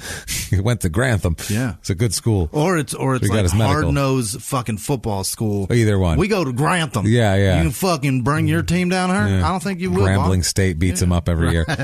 Lil Buckaroo. I forget who that is. I don't either. Kay Overbay. Stephanie Slaza. Paula Salamana. No. Salamanca, that's what it is. Yeah, Paula Salamanca. That's Italian. That's Italian as fuck. Yeah, I like it. Zoe Suntimer, Martin Coronado had some questions for us. I think I answered them pretty well, and we'll see. He'll write back, I'm sure. Krista, not, we'll figure it out. Krista Bernhard or Bernard. It's probably Bernard. Yeah, maybe. I don't know. Anthony and Kelly Scalarud. Anthony and Kelly Scalarud are getting married. I think that's what they said. Well, or congratulations. it's their anniversary, or they're celebrating something. Well, so, either way, congratulations. Good for the two of you. Or they're getting a divorce, whatever. As long as you guys are happy, we're excited for you. That's what matters to me. Thank you guys so much for everything you do for us. We truly cannot do this without you. Thank you. You're it. You guys. You're really it. You make the show happen and you make it stay a thing. And we can't thank you enough for all the help you give us. You literally keep the lights on. Yep. Like that, we can't tell. The electricity is flowing because of you guys. Yeah. Thank you so much for everything that you do for us. And what if they wanted to tell you all the things you do for them, Jimmie? How could they tell you that? You find me at Whisman Sucks, WHISMAN Sucks on Twitter, Instagram, and Snapchat. And the stories that you guys send to me, I do my best to get those over to James. Yeah. I do hear a lot of this stuff, so sending all thank those you. to me. Keep those coming. Do I have to join fucking Instagram? I have an Instagram, but I never use it. Do I have to fucking do it now? Pretty necessary. I fired it up. I had it for years. Instagram is much better than every other social media. Yeah, I know. I had it for years, and I'm just like, I don't have time for this shit. And I never get on Facebook. I apologize. I get on Facebook like once a month and take all the friend requests and do all that. And I apologize if you guys are tough. It's honestly, we're busy with all this shit, and I'm trying my best, and I'm kind of working on Twitter Instagram's too. Great. So I might do Instagram. I'm not sure. I have an Instagram thing. It's at Jimmie P is funny. I believe I think it's the same one as my Twitter. If it is, I guess follow me on there, and I'll figure it out. I'll start posting some shit, I guess.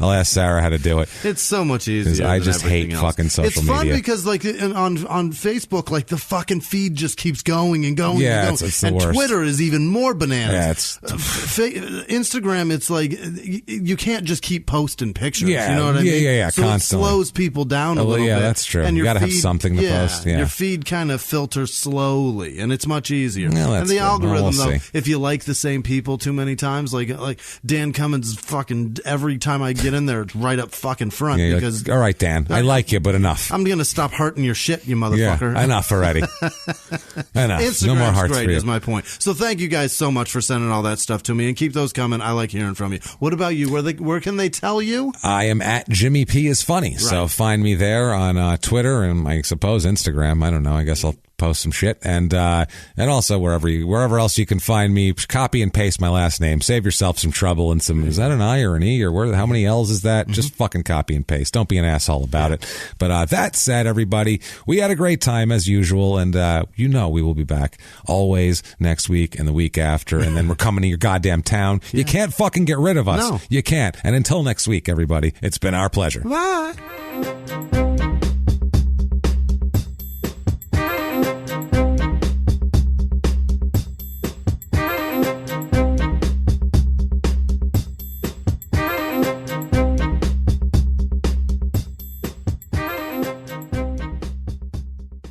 If you like Small Town Murder, you can listen early and ad-free now by joining Wondery Plus in the Wondery app or on Apple Podcasts. Prime members can listen early and ad-free on Amazon Music. Before you go, tell us about yourself by filling out a short survey at Wondery.com/survey. In the 1980s, a rosé swept the country. Hey, Mike, I really like this White Zinfandel. Well, good. Now put it down. We're going to try another one. White Zin became America's top-selling wine. But most don't know that this sweet drink has a sour history. What began in 1986 with counterfeit bottles A big fraud, a multi-million-dollar fraud. Sent investigators chasing one of the most powerful families in the business, the Licciardis. But the closer the feds got to them, the more dangerous things became. It's a story of deceit. At the time, I was paranoid. Threats. You touch my kids, I will kill you. And murder. With a .22 caliber bullet to the head. What started with a scheme to mislabel wine spilled into a blood-soaked battle for succession. Welcome to Bloodvines. You can binge listen to Bloodvines exclusively and ad-free on Wondery Plus. Join Wondery Plus in the Wondery app, Apple Podcasts, or Spotify.